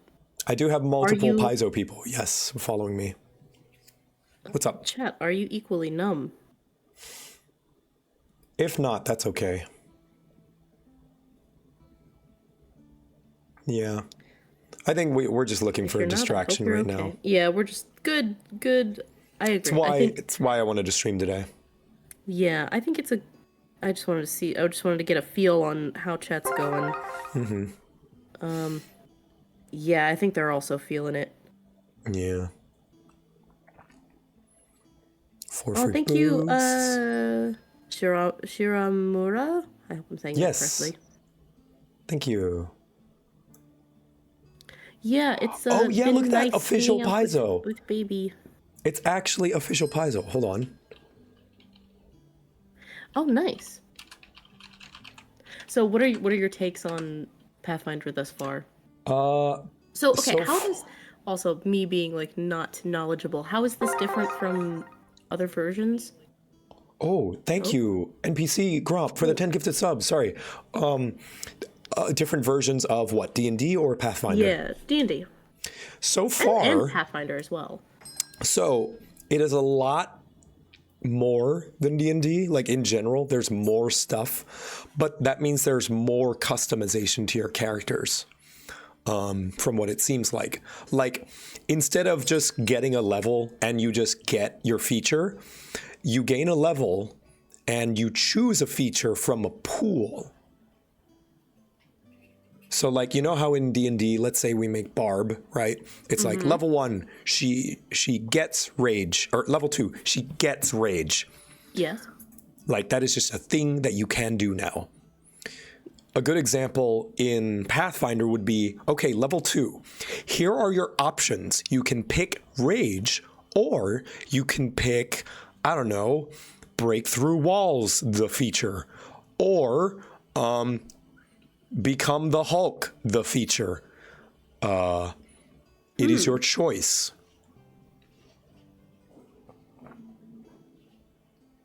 So does that mean there's like more options? Yes. Now, admittedly, people are correcting me. You do get rage no matter what, but I'm just using an example. So, like, let's say there is you can throw small people feat. You could pick that, or alternatively, you could pick the I can stop big people in their tracks feat. Or, one example for the swashbuckler, I can pick so swashbuckler has this thing called panache, right? And panache is basically a stance that you're in. It's like a buff that you're basically in I am very cool mode. So whenever you do certain things, you become very cool. You have panache. Now there are different feats that give you panache. And there are different feats that, while in panache, give you stuff. Like, let's see. Let me find an example. Oh, also, how's your voice doing? Better. It doesn't hurt as much, but it still sounds rough, as you can probably hear it. Yeah. I have a little bit of a residual cough, but I am like fully 100% otherwise. Yeah, so let's take, for example, in one thing, while you're in panache, you move faster, right? You get 5 bonus movement speed. And let's say I want to do flashy dodge. So if I see someone attacking me, I can pick this feat and be like, I want to get +2 to my AC. And if they miss, then I get panache. I get my buff where I'm faster. Oh, can you put me on your shoulder? Oh, yes, of course. One sec. Echobun. There she is. There. There we go. Hello. Hello. Benui. Benui. Benui. But yeah, there's a lot of synergies and ways you can build a character from what I can tell. And Swashbuckler may be, if I'm feeling brave, I'm just making Victor again, but like the D&D equivalent of Victor, but seeing what my options are and seeing if I might go Swashbuckler instead of Bard this time. Because you can heal without spells. So that's pretty neat.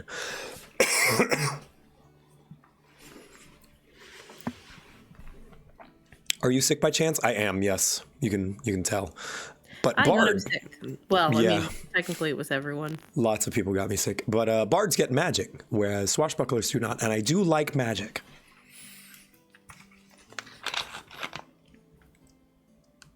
Yeah, I need to wash all of my clothes. So are you just you're just remaking Victor basically? Yeah, pretty much, while also trying to learn how these characters work and how the game works. Like your first exposure to Pathfinder, right? The nitty gritty, yes. First exposure to actually reading Pathfinder. And I'm still going to have to read a lot, but I just wanted to make a character just to get the basics. Now, Muse, here's an interesting thing. You choose your class archetype, your like subclass at level 1. Oh. I don't know what that means. So you know how you can be different kinds of barbarians? You can be a berserker. You can be an ancestry thing. Yes. You can be a wild magic barbarian. And you pick that at level 3. In Pathfinder, you pick it at level 1. Oh, so you like figure out your path early? Yeah. Yeah, there it is. Official Paizo. Hi. Thanks for joining the stream. Mark, our director of brand strategy. Hello. Oh. Hi, Paizo. Welcome. Thanks for stopping by. It's very appreciated. It's very kind of you. Also, thank you for giving me this copy. Now then, Muses. I assume this is the archetypes. Oh, look. Thank you, Grand Gobble Barb. I love Thank your you, username. Grand Gobble Barb. for the raid. Now, Enigma, your muse is a mystery, deriving you to uncover the hidden secrets of life in the multiverse. These muses can be people you cannot fully grasp. Text layered. Nah, that doesn't sound like Victor. Maestro, your muse constantly inspires you to greater heights of artistic prowess. For many bards, a teacher or rival fills this role. Wait, no, muse is... Oh, muse is not you. It's the thing that inspires you. Ooh. What is your muse? Still, though, Enigma is not Victor's muse. He does not question the inner workings of the multiverse. If your muse is a supernatural creature, it might be one who loves to perform, such as a choral angel or Lyrakian Azata. If a deity, it might be Shailene. Art inspired by a maestro muse is precise and inventive, a formalist achievement. As a bard with a maestro muse, you are an inspiration to your allies and confident in your musical... Okay. Thank you, sagacious woman. Thank you. For this up. Warrior. And also Dreamin' Sea Dragon. Warrior muse. Oh. That's you. You're my muse. Aw. You're the big, strong lady that will be my muse. Yes. Come in. What's up? I'm here, buddy. What's up? Echo's here as well. Hi, We got about an hour left. Ah. I was looking over Swashbuckler, which looks very cool, and looking over Bard, which also looks very cool. Whoa. Also tell Kate that I'm sorry for leaving the house with a mess. Oh, here, let me just clean that. Echo says she's sorry she left the house with a mess. No, it's okay. It's all good. Shen's here too. Hi, Shen. Hi, Shan. Hello. For a second, I thought you meant at the house, and I was so confused. Thank you. But, oh no, you've stolen my face. There we go. No, it's fine. I do it all the time. I'm liking Pathfinder so far. Admittedly, it is a lot more complex, and there's way, way more, so I can understand that it might seem intimidating to a new tabletop player, because this is a lot, even at level 1. But I like the customization. I like lots of options. Mm-hmm. You know how Pathfinder works, right? Vaguely. I know it's a shitzillion, like, numbers. Yes. It's more complicated than D&D, right? Yeah. Oh, yeah. I believe it's like crunchier. Yes, much crunchier. There's actual, so you know, let's say you play D&D and you make a medicine check because you want to close someone's wounds, and the DM and you just kind of have to collaborate to vaguely figure out what that means. In Pathfinder, there's actual rules for that, and actual specific medicine check actions that you can do. Like they write out the names like they are skills. And you can use them, and they cost certain amounts of action points and stuff like that, and have a like definite, tangible amount of effect written by the rules. Interesting. But yes, understandably, it can be kind of overwhelming. Even I'm a little overwhelmed, and I'm gonna have to read this over. But what I do like, which is a little bit overwhelming, but I'll get used to it, and I like it. And I'm sure it would take some getting used to for anyone. Every class works like 5e Warlock. Oh. So you know how 5e Warlock, whenever you level up, you get to choose invocations to customize your Warlock and fine-tune it? Yeah. Every class is like that. So tasty. Oh, that's a lot. Flowers, thank you for the bits. Thank you for the $10. Pathfinder is so much more fun than D&D IMO. I'll have to try it out before I come to any conclusions. Yeah. I return this to you. Okay, thank you. Don't make me muffin. Your muse is a jack of all trades, flittering between skills and pursuits. Some bards are constantly moved by new muses or draw their inspiration from an idealized being, whether it's based on a real person or purely philosophical. If your muse is a single creature, it might be an eclectic creature like a fae. If it's a deity, it might be Desna or Callistria. Art inspired by a polymath muse is restless. Okay, so it can just be a belief too, right? You are interested in a wide array of topics, rarely dedicated to any one. Okay, so this one is like the muse of things you believe in. And the warrior muse. Your muse has seen countless battles, whether reveling in combat or Resigned to its necessity. This is Yaskir. This is Yaskir, and the warrior is Geralt.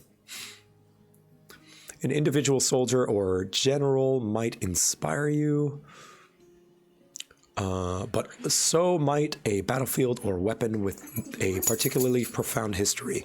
If your muse is a creature, it might be an otherworldly soldier, such as an archon or a devil soldier. Art inspired by a warrior muse is triumphant and strident, often depicting epic battles.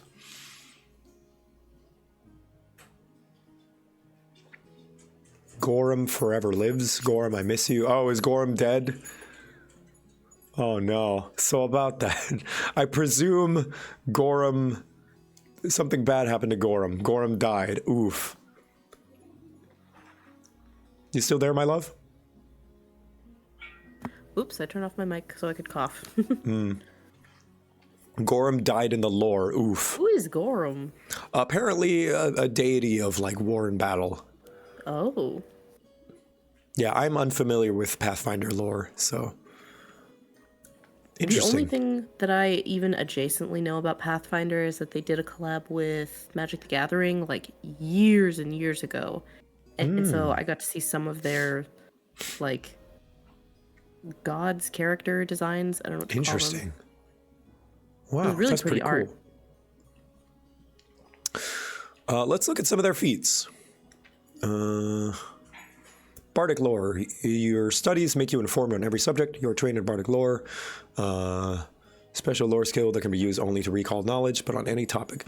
If you have a legendary proficiency in occultism, you gain expert proficiency in Bardic lore. Okay, so you can just get a skill. All right. Hymn of Healing. I could be a healer. Hymn of Healing. Page 370.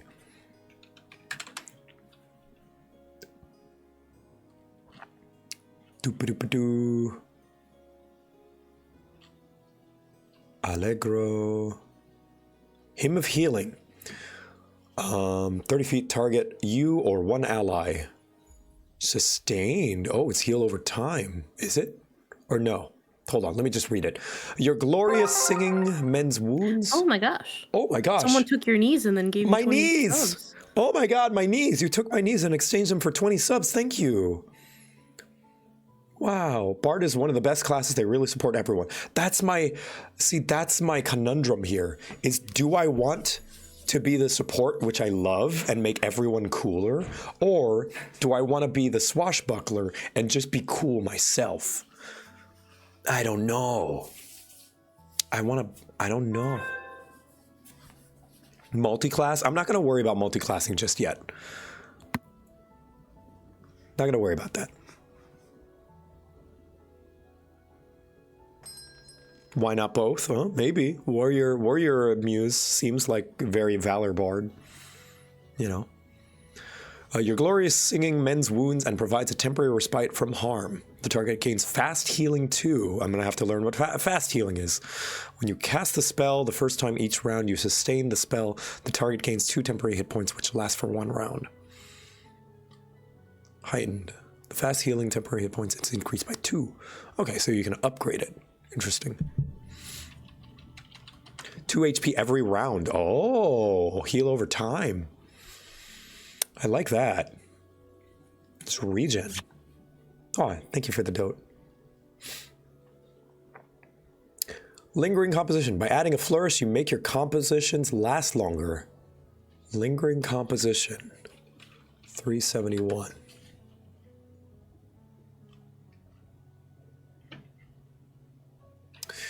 You add a flourish to your composition to extend its benefits. If your next action is to cast a cantrip composition with a duration of 1 round, attempt a performance check. The DC is usually a standard difficulty of a level equal to the highest level of the target of your composition. Cantrip. I need to know what cantrip composition is now. Okay. So what if I control F? Cantrip. Thank you for the Prime Gecko dancing. Bless you. Thank you. Spellcasting is very different in Pathfinder. It seems so. It's a composition you can cast whenever it costs no resources. Oh. Cool. Time is Inkwitch. Hi, Miss Inkwich. Yeah, she's been here the whole time. So I guess these are the spells. Interesting. I'll have to look at this again some other time. I think we'll stick with Bard because I want Victor to be a support. I want him to help people out. I want him to make others cooler. Especially during this time, it's important to lift others up, find the helpers. We're going to make him a helper. We're going to make this Victor on the more wholesome side, not the arrogant, look at me, I'm so cool, Bard of Swords that he was in D&D. He's going to be the kinder, more down-to-earth one that he is in Final Fantasy. But more Bard than Paladin. Who is Victor? Victor was my first D&D character, and we're remaking him in Pathfinder. So then, let's see. Thank you, Lion Tracks. Attribute boosts. Let's boost Dex by 1. So Dex is now 3. Let's boost Charisma by 1. Charisma is now 3. 2 more. Wisdom by 1. And Strength by 1. He is Lokon. Oh my gosh, thank you, Luxy Doodle, for the sub. Thank you. Your charisma should be 4. Oh, for being a bard, do I get +1 charisma? Hold on. Where is that?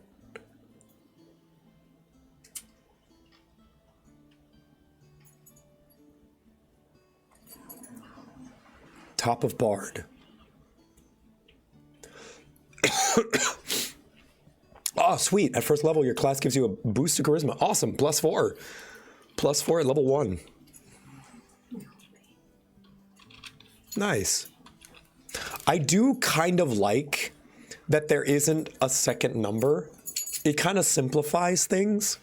So you know how D&D, you have like your first number and then you have your like bonus? Like how you roll your 4d6. I kind of like how you don't have to worry about that here. It does? Oh. Does it? They got rid of ability scores in the remaster. Oh, it comes later. There is a second number if you want it to be. Oh, okay. That makes sense. It's a recent change. I do like the simplicity of this, though. So, expert in perception.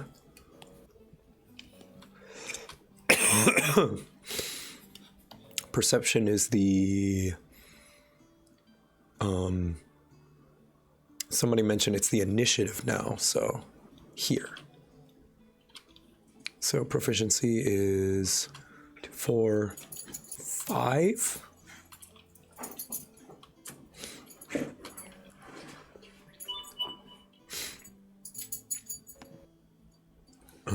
Trained in fortitude, trained reflex, and expert in will. Okay, so 5, 3, 3. Wait, no, put that down here.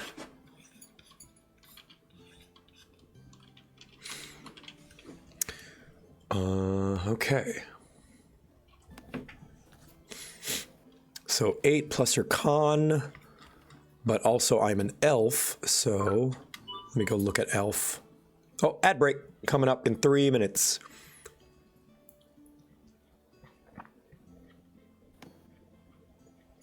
Elf is 6. 6 plus 8 plus con, so 7. 6 plus 7 is 13. It took me a while. 13 is not great, but it's not 0, so...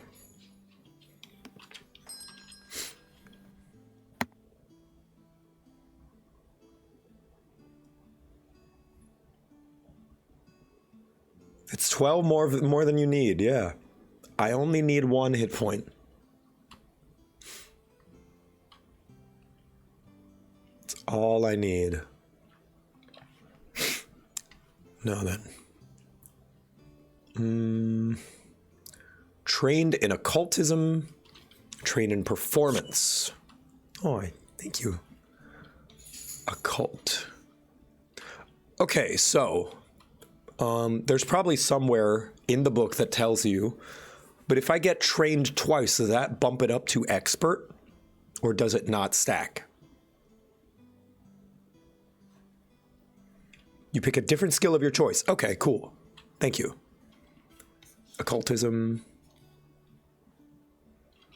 So I pick something else.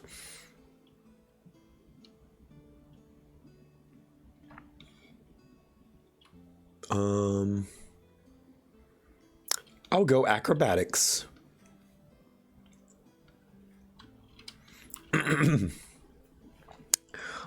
Train in a number of additional skills equal to 4 plus your intelligence modifier. Interesting.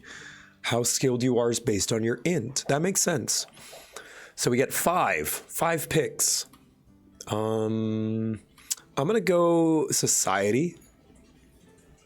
That's 1. 2 diplomacy. 3 deception.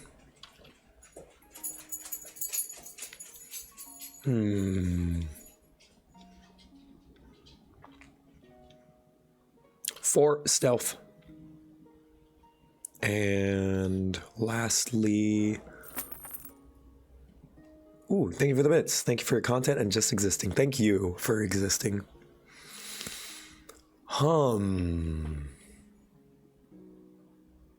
Intimidation's not bad. Yeah, but Victor's not gonna be an intimidation boy.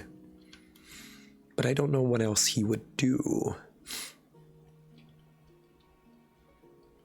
Maybe thievery? No, we're gonna make him a good boy. We're gonna make him a good boy this time around. He's not gonna be a trickster. So maybe crafting. Maybe he picked up an art. I don't know. Medicine, good. Oh, we're gonna make him a healer. Yeah, medicine. Once you're out of spell slots, we're gonna use medicine to heal. Super heals. Yeah.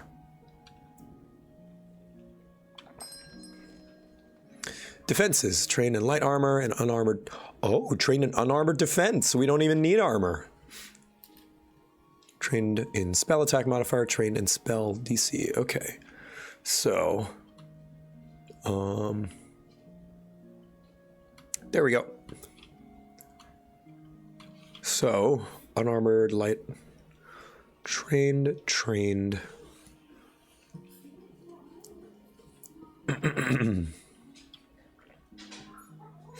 As for the weapons,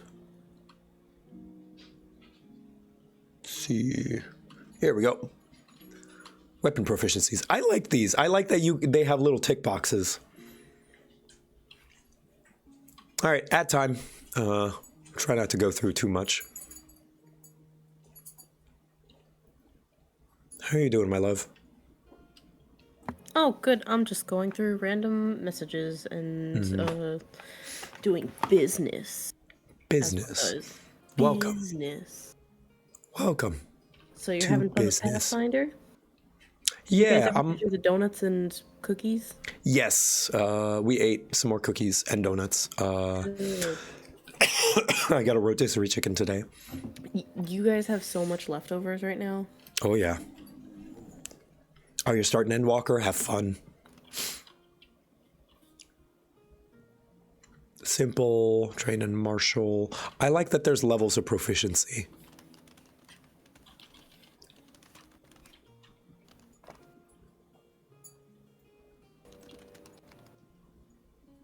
So it's not just binary, you are good at it or you are not. It's like, you're a little bit good at it. Class DC. Trade in Bard class DC. So, Charisma? Or do I just put Bard?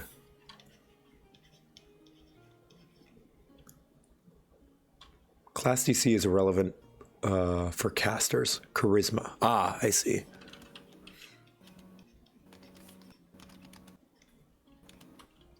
Okay. Trained. So 3.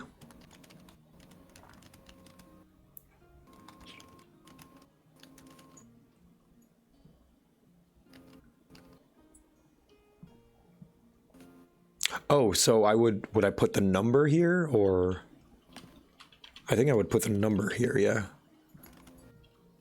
I'll put charisma in the corner, just as a reminder. Number goes there, okay.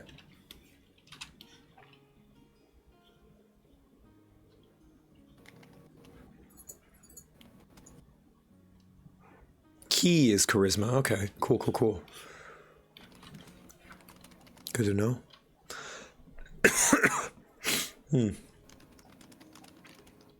All right, welcome back. Now then, we get to pick 5 cantrips. Oh boy. Composition spells. You can infuse your performance with magic to create unique effects called compositions. Compositions are a special type of spell that often require you to use the performance skill when casting them. That's cool. Finally, more uses for the performance skill. Composition spells are a type of focus spell. It costs 1 focus point to cast a focus spell, and you start with a pool of 1 focus point. You can refill your focus pool during daily preparations, and you can regain 1 focus point by spending 10 minutes using the refocus activity to perform, write a new composition, or otherwise engage your muse. Okay, so it's kind of like mana or bardic inspiration. Interesting. But you can just get it back by playing music. Short rest spells. Okay, cool. I like that you can get it back by playing music or like writing music or doing arts.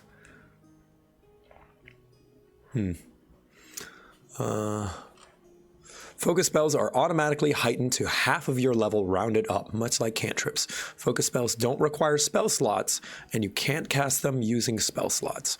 Taking feats can give you more focus spells and increase the size of your focus pool, though your focus pool can never hold more than 3 focus points. I see. Counter performance composition spell. Okay.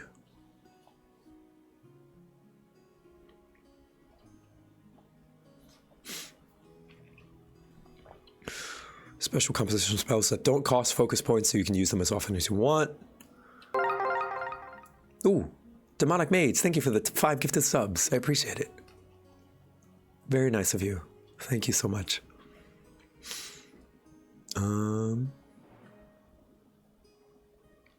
Okay, what muse do we want to be? I think... Martial performance. Let's see, what is martial performance? Your muse has taught you how to handle a wider variety of weapons than most bards.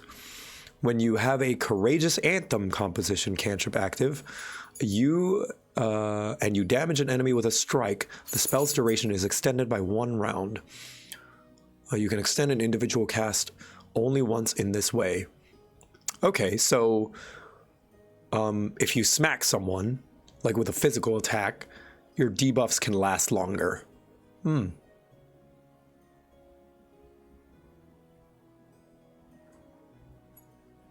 This is your reminder to hydrate with H2O, Father. You're right, Gabo. Thank you.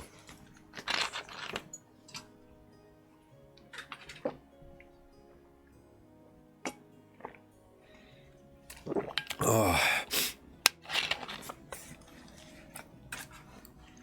Good analogy for focus spells. Imagine you have a tiny wizard on your shoulder with his own spell slots. That's funny. No, baby, no, don't lick me. Okay. Now then.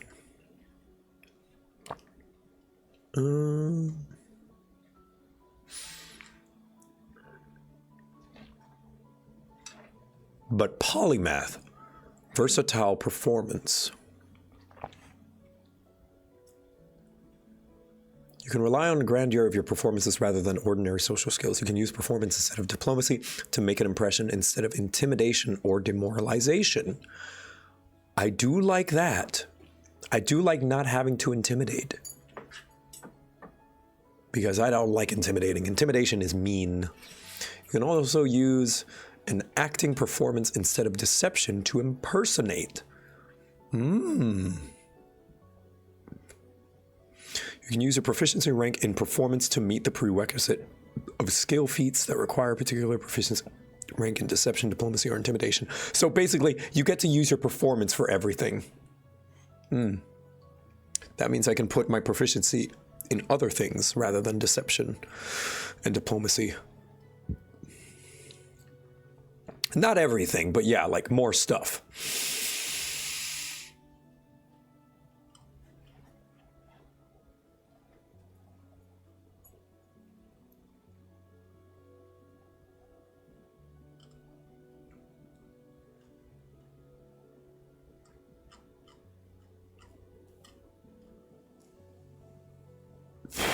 Sorry, I was having hiccups. I needed to reset my diaphragm.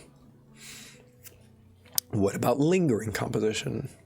Can Victor Quibbles even tell a lie? I'm behind on the lore. D&D Victor lies his ass off. Final Fantasy Victor is a saint. He would never lie. Not even a white lie. Oh,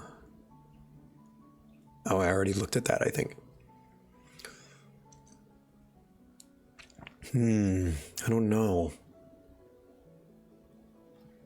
I don't know which one I want to go with.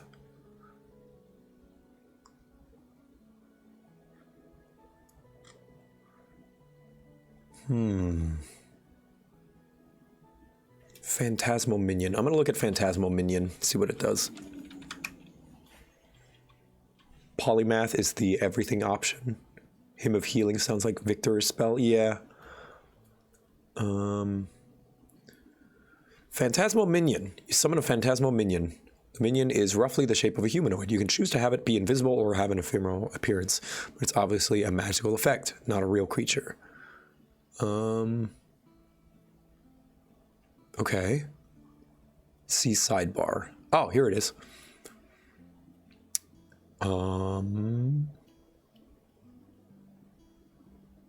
Phantasmal Minion's body is made of magical force and can't use attack actions, though it has no physical weight. It can move. Okay, so it's like Unseen Servant.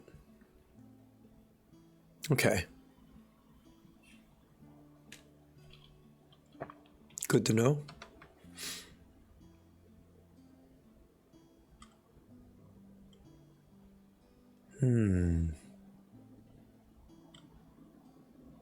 Soothe. 357. What is soothe? Sleep soothe. You grace the target's mind, boosting its mental defenses and healing its wounds. The target regains 1d10 plus 4 when you cast a spell and gains plus 2 status bonus to saves against mental effects. Ooh. Concentration though. All bards can soothe? Oh. Then why does this one get soothe as a special spell? Not D&D concentration? Concentration is different? Concentration. Hold on, let me look up what concentration is.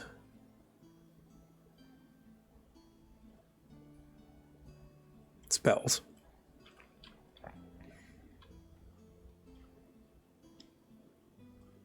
Long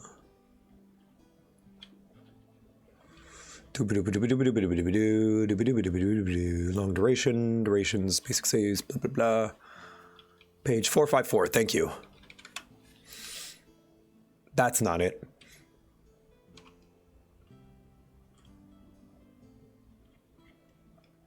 Well, it's the glossary, so it can help.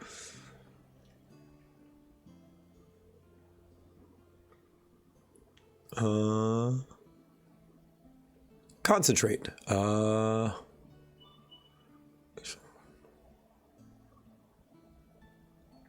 Okay, but what page? It's a trait, rules reference it. Okay. That's it? Oh. That's it. There's no like, there's no restrictions for concentrate. Oh. It's just flavor?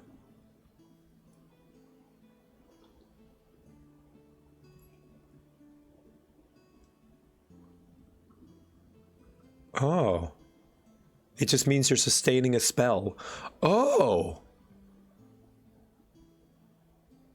Okay, that's neat. I like that.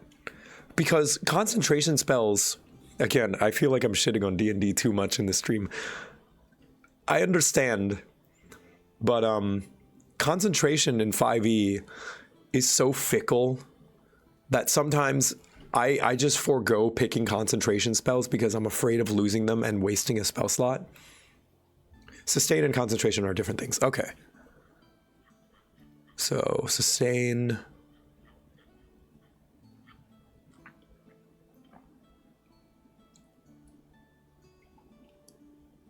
Sonic here. I don't know if they're gonna gotta go fast. Sustain. Extend the duration of an effect that can be sustained. Okay. 419.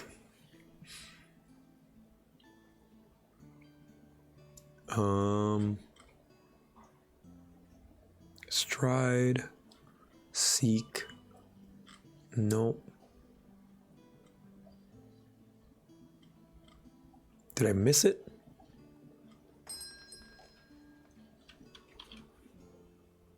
One more down? Okay.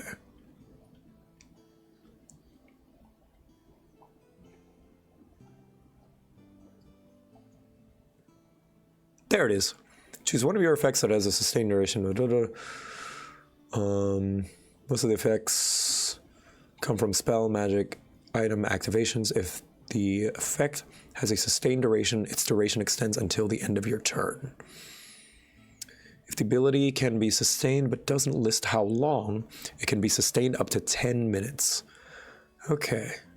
An effect might list an additional benefit. So sustain is referring to spells that, or effects that continue. But that doesn't necessarily mean concentration, right? It's a little confusing. Concentrate just means you can't use it while raging. Okay.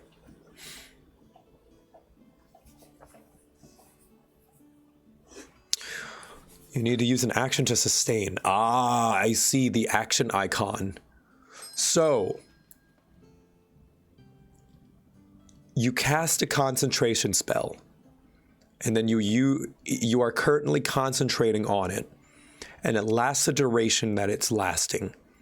But if you want it to last longer, you use an action to sustain it. Is that right? No. Only if it allows. Not quite. Concentrate does not equal sustain.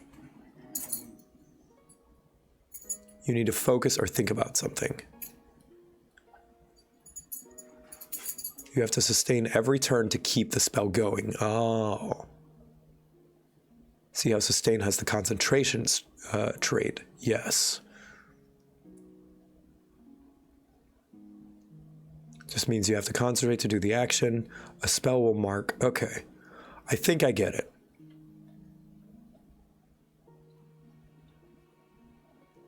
Okay, so concentrate, I don't need to worry about this. The concentrate is just a trait. It's just like a flavor, just a category. It is just a category of thing. And when you're raging, it'll be like you cannot cast concentrate spells, or you cannot concentrate. Sustain is just a thing that you have to do for certain things. It's not like a catch-all.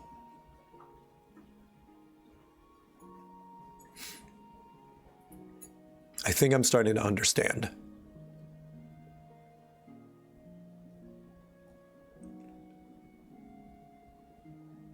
One of your effects that has a sustained duration or lists a special benefit when you sustain it. Okay.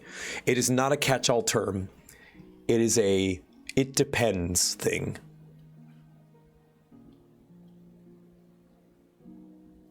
Gotcha. Look up bless. Okay. Bless. Bless. Bless. It's hard to look up bless when there are lots of words that have the word bless in it. I'll go to spells. Spells. Thank God for categories. Thank you, Paizo, for implementing this table of contents into the PDF. Spells. Can I... Spells B. Oh my gosh, that is so useful. Banishment. Blindness. Bless. All right. Blessing from beyond. Help your companions strike true. You and your allies gain +1 status bonus to attack rolls while within emanation. Once per round on subsequent turns, you can sustain the spell to increase the emanation's radius by 10 feet. I see. I see, said the blind man. So it will explain what sustaining the spell will do.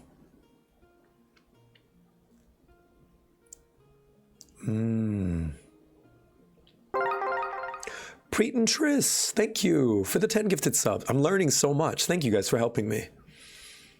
It will specifically say you can sustain the spell. That makes sense. I'm learning. My int is going up. It's getting bigger. All right, back to the bard. Now we learned what sustain means. We've gone down a rabbit hole. That said, just for the sake of it, we're gonna go polymath for now.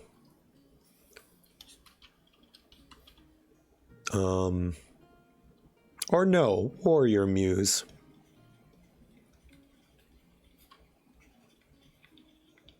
We're just gonna go warrior muse, and we are going to get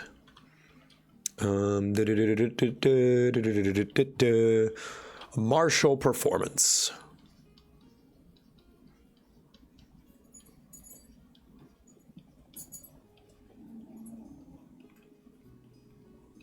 Here we go.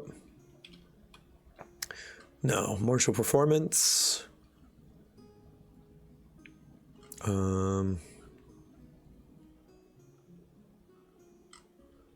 Where is it?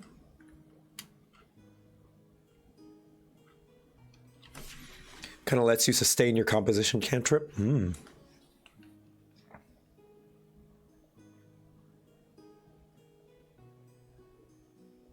There we go. And this is page 102.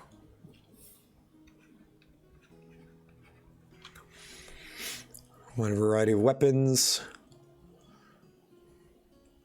When you have a courageous anthem, composition duration is extended by 1 round. Courageous anthem. Okay.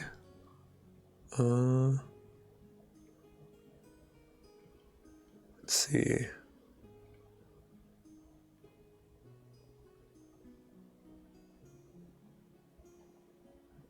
Courageous anthem. You inspire yourself and your allies with words or tunes of encouragement. You and all allies in the area get +1 bonus to attack rolls, damage rolls, and saves against fear effects. That's good. It's just a straight up buff. You just make everyone stronger in your fight. It's a valor bard. Yeah. Okay. Cool. Let's see. So I presume I would put that in here. Is this my spells? Yes. Cantrips. Okay, so I would put courageous.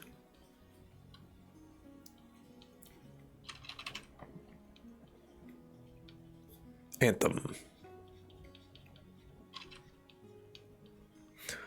1. Prep. Forgive me, Yes. Father, for I have sinned. I helped the cat push objects off the shelves, and blamed it on the dog. Gabo, we're gonna have to have a talk after this. Is it just me, or does Gobble have an echo? It might just be because I'm hearing it through Discord. I think you're hearing it through Discord. Chat, does Gabo have an echo on your end?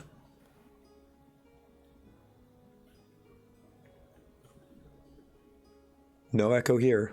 Okay, I'm the only echo here. Okay, nice. All right, good. Then it's just because it's coming through my headphones. Yeah, because it's coming through, because I'm sharing my screen with you, so you can hear it as well. Oh, yeah, that's definitely what it is. It's because I'm just hearing it through you and through the stream. Yep. Okay. We also learned Fear. 3 through 1. We learned the spell Fear. And that is a spell level 1, costs 2 actions. Fear. 2. You plant fear in the target. You must attempt a will save. Target is frightened. Failure, the target is frightened 2. I like that. Can I rant again, yet again, talking about D&D like it's an annoying X, but it's not an X. We're still dating. I'm just exploring other options right now. I am so frustrated when I cast a spell and it fails and I waste my turn. It's the worst feeling in the world whenever your turn is skipped, you know. Polyamory, yeah. I just don't like that, you know. Like, there are spells where you get half effect, but it's usually the damage spells. But polymorph, hold person, all that stuff. If it doesn't succeed, then you just waste your turn. And that's frustrating. Anyway, we're running out of time. I got 8 minutes left. Let's try and wrap this up quickly. I know I didn't get into the nitty-gritty of it all. I'm sorry about Why that. do you only have 8 minutes? I have a thing. Not a meeting, but hanging out with friends. Yeah. Now is the more important time than ever to hang out with loved ones, I think. So, now then, we pick one bard feat.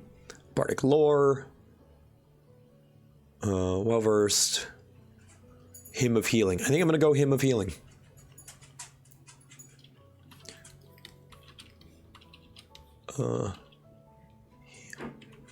Hymn. You don't get a first level feat as a bard? Oh, no additional feat. Oh. Boo. All right. Never mind then. Except for their muse. Okay. Spellcasters don't usually get a first level feat. Oh, okay. All right. Now then, back to the character creator. Character creation. There we go. Okay, we made our class. We got our stats. We got our stuff. No, not our stuff. We don't have our stuff. We don't have our equipment. Now then, we picked our class. Finish attribute modifiers. Now that you've made your main mechanical choices about your character, it's time to finalize their attribute modifiers. Do these two things. First, make sure you've applied all the attribute boosts and attribute flaws you've noted in previous steps. Then apply 4 free attribute boosts to your character's attribute modifier. Is this on top of my class? Do I get 4 more?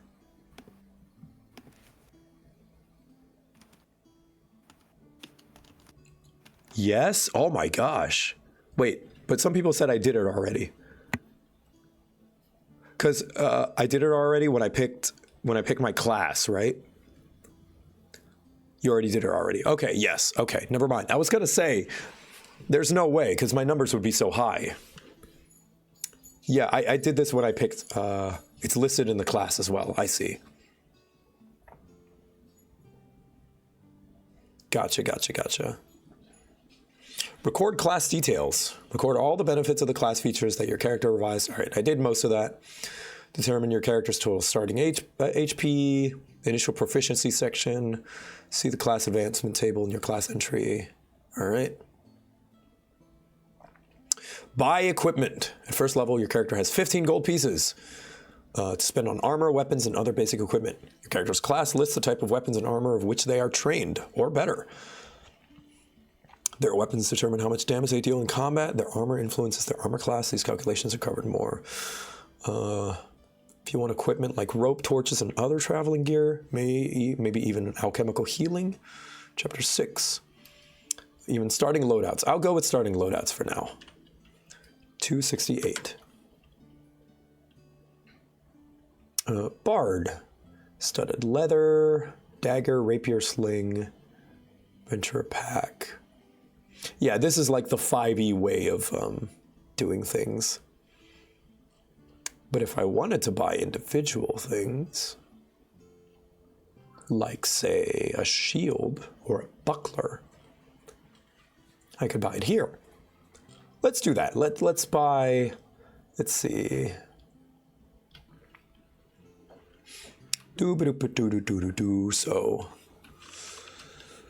So correct me if I'm wrong, chat.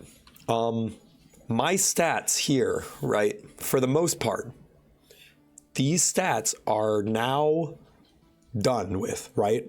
They're not going to change all that much anymore? Yes, okay. Then I'm going to start adding the modifiers to things. Like here, 3. Those stats are done. Okay.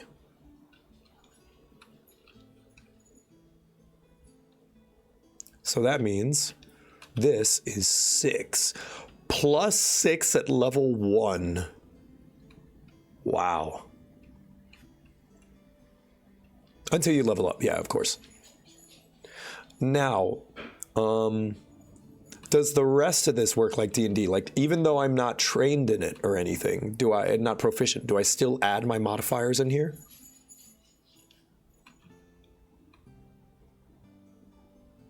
Yes? Okay, cool. That's pretty simple. I like the big difference in numbers. I like that there's a big gap.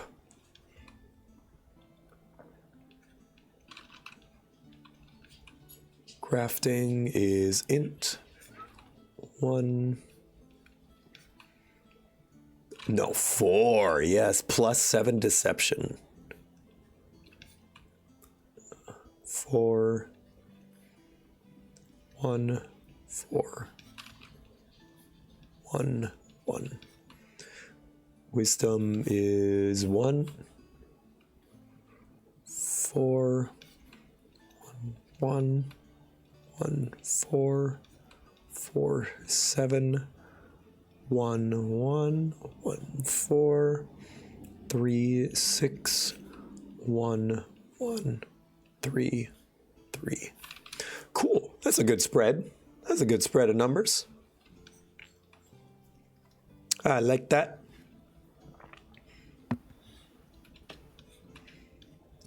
Con -1, so 2. Dex is 3. Meow, meow, meow. 6. Meow, meow, meow. I think I'm actually gonna go and make a food. Go make a food. Go get you some food. Yeah. You have a good ending of your stream. Yes. Goodbye, chat. I love you. I love you. I hope that the rest of the day is okay. Yes. And everyone, don't stress yourself out too much. Try and relax. Mentally take the day off if you need to. Mm-hmm. I certainly am. And I will see you guys later. Bye. Bye. All right. Let's buy some armor, shall we? I'm gonna take my nothing for a while. Okay, thank you. Let's see. AC bonus dex cap. Might do studded leather. Yeah, studded leather. So that's 3. Studded leather.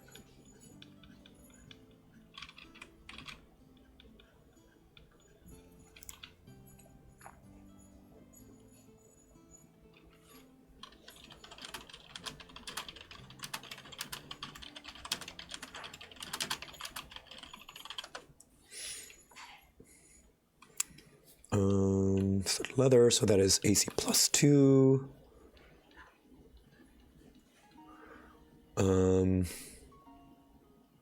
And I'm trained, so that is another +3. Wow. Holy shit. 13, 16, 17, 18, 18. And if I get a shield, hold up a minute. Hold up. Shields. Raise a shield is the action most commonly used. Grants a circumstance bonus to AC, but only when the shield is raised, okay? Buckler is +1.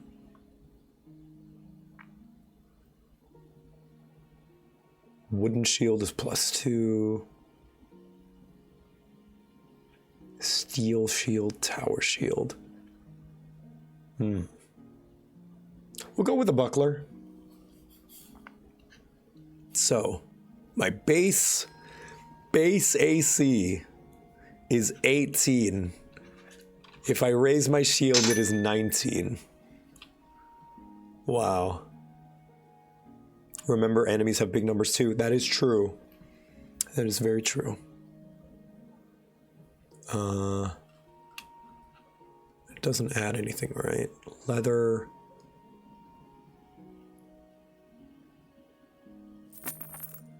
Wait, AC bonus +1.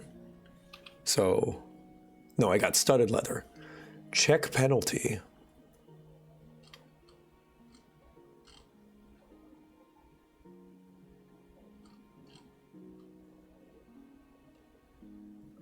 While wearing your armor, you take this penalty to strength and dexterity-based skill checks, except for those that have the attack trait.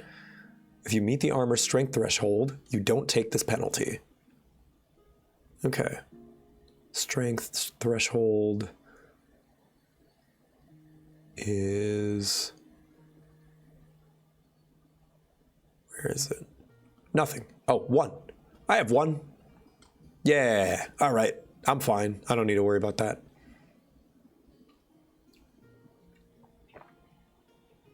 Now then, so that's a total of 3, 4.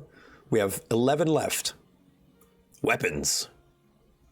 Simple melee weapons. We know martial melee weapons. Rapier. I want a rapier. I want to stab 2. Okay. That'll drop us down to 9.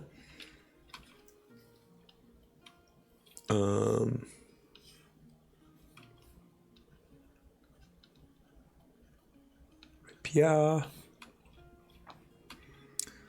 That is 1d6 piercing.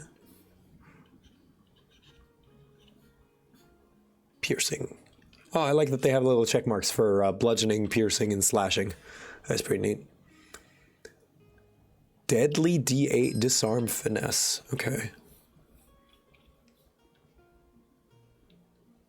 Don't know what that means, but I'll learn later. D8 disarm.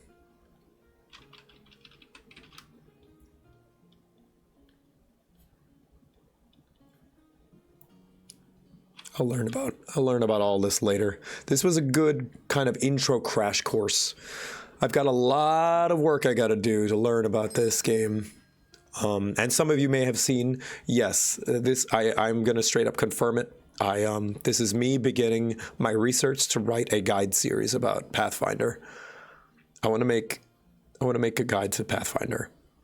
It is not going to be a crap guide, but hopefully it's something entertaining that you may enjoy. I have no No premonitions as to when it will be, only that it will begin this year, or it will begin in 2025. Because I want to learn to play it first before I write it. And writing it is also how I learn to play as well. So sometimes I'll do it in tandem. But I want to do this one better than I did the D&D ones. The D&D ones, I feel as though I didn't do my due diligence on a lot of them. And I want to do this one right. I will consult a lot of people when writing. But, yeah. Now then, so strength, it is finesse. I presume finesse probably means the same thing it does in D&D. Let me look for the rule set. Weapon traits, finesse. You can use a dexterity modifier instead of your strength. Yeah, okay. So, dexterity +3, proficiency +3, because I'm trained. So that is a 6. +6 to hit, not bad. Oh, dex to damage. You still calculate damage using strength. Okay.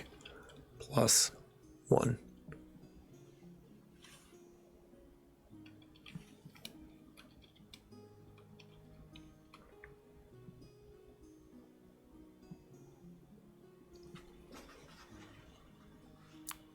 Yeah, dex to hit. I presume that's what this box is.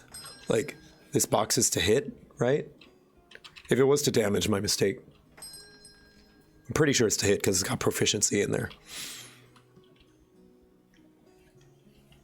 Only rogues get dex to damage? Yeah, makes sense. Okay. Yeah. Oh yeah, my perception. Wisdom 1, perception is 6. Interesting that they call initiative perception. Oh, I need to do hardness and stuff. Can you tell my voice is going? I gotta rest it up some more. Bulk, comfort, strength. I don't think I need to worry about that. You can sometimes use skill.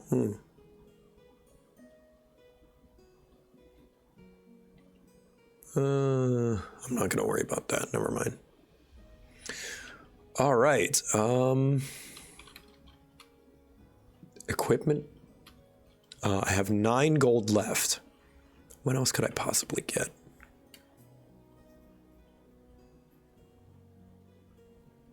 I could get a ranged weapon. I'll just cast magic at them. Fashion.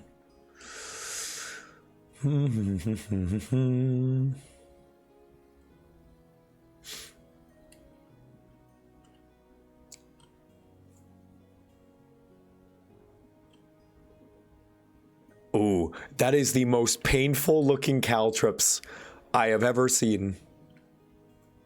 Initiative can be any skill. Ah. Flint and steel. Got a nice cool wheelchair. Thieves' tools. Adventurers pack. What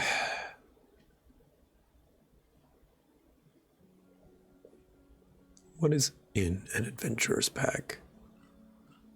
I'd like to see.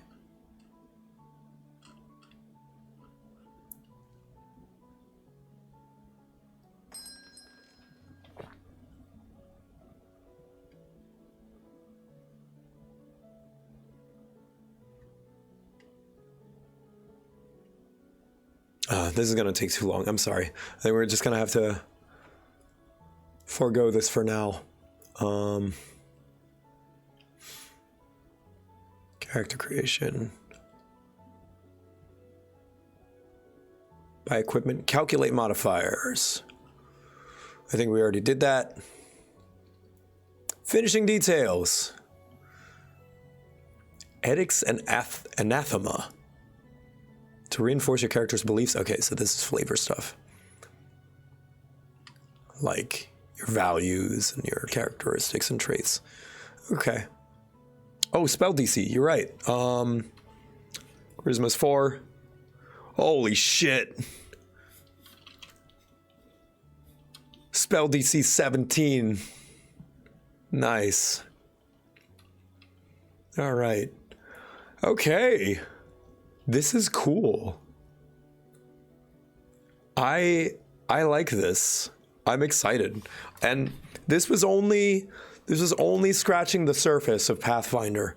I might make more streams about Pathfinder. No promises. I don't know. This was very scatterbrained, and I know it's going to take a long time. I think I'm faster whenever I'm not doing it on stream. But this was a good introduction. This is good first impressions. I like what I'm seeing. I'm going to have to play it a bit. I might try it with the Hijack crew, try it with Echo and Kate. But yeah, do you have a play group? I got plenty of people willing to play. No worries. But I might reach out to some people who I know play Pathfinder regularly, who are looking for players and regularly running games. But yeah, it's too early for me to say. Like, I don't want to jump to conclusions, but this is a lot of what I've been looking for from D&D for a while. D&D's been feeling a little bit stale, and I'm sure 2024 D&D will breathe some new life into the game. And I look forward to looking in that as well. Like, I don't hate D&D. I love D&D. And I'm looking forward to seeing what the 2024 version has to offer. But I don't know. I'll have to play this. I'll have to play this first. This is looking very inviting. Anyway, thank you guys for joining me.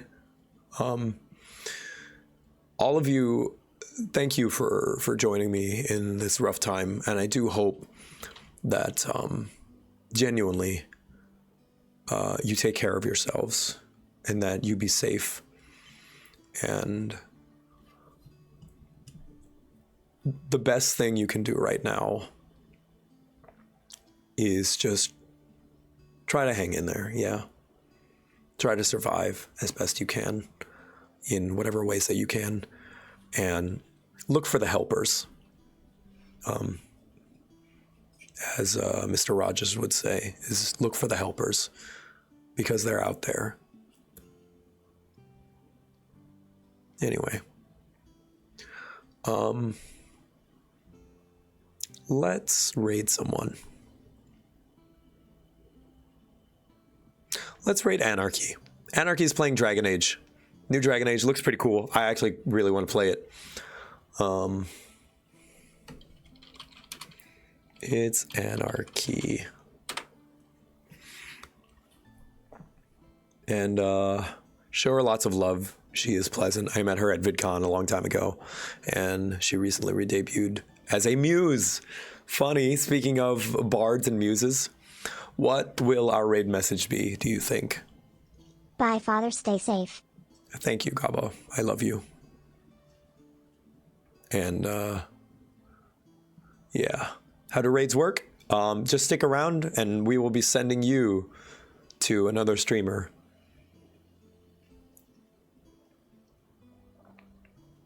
Let's see. How about... Everyone tell her to be my muse. Just say, be my muse. Because she is a muse. That's her whole lore. Be my muse. But yeah, from the bottom of my heart, I'm grateful that you're here. Not just in this stream, but in this world.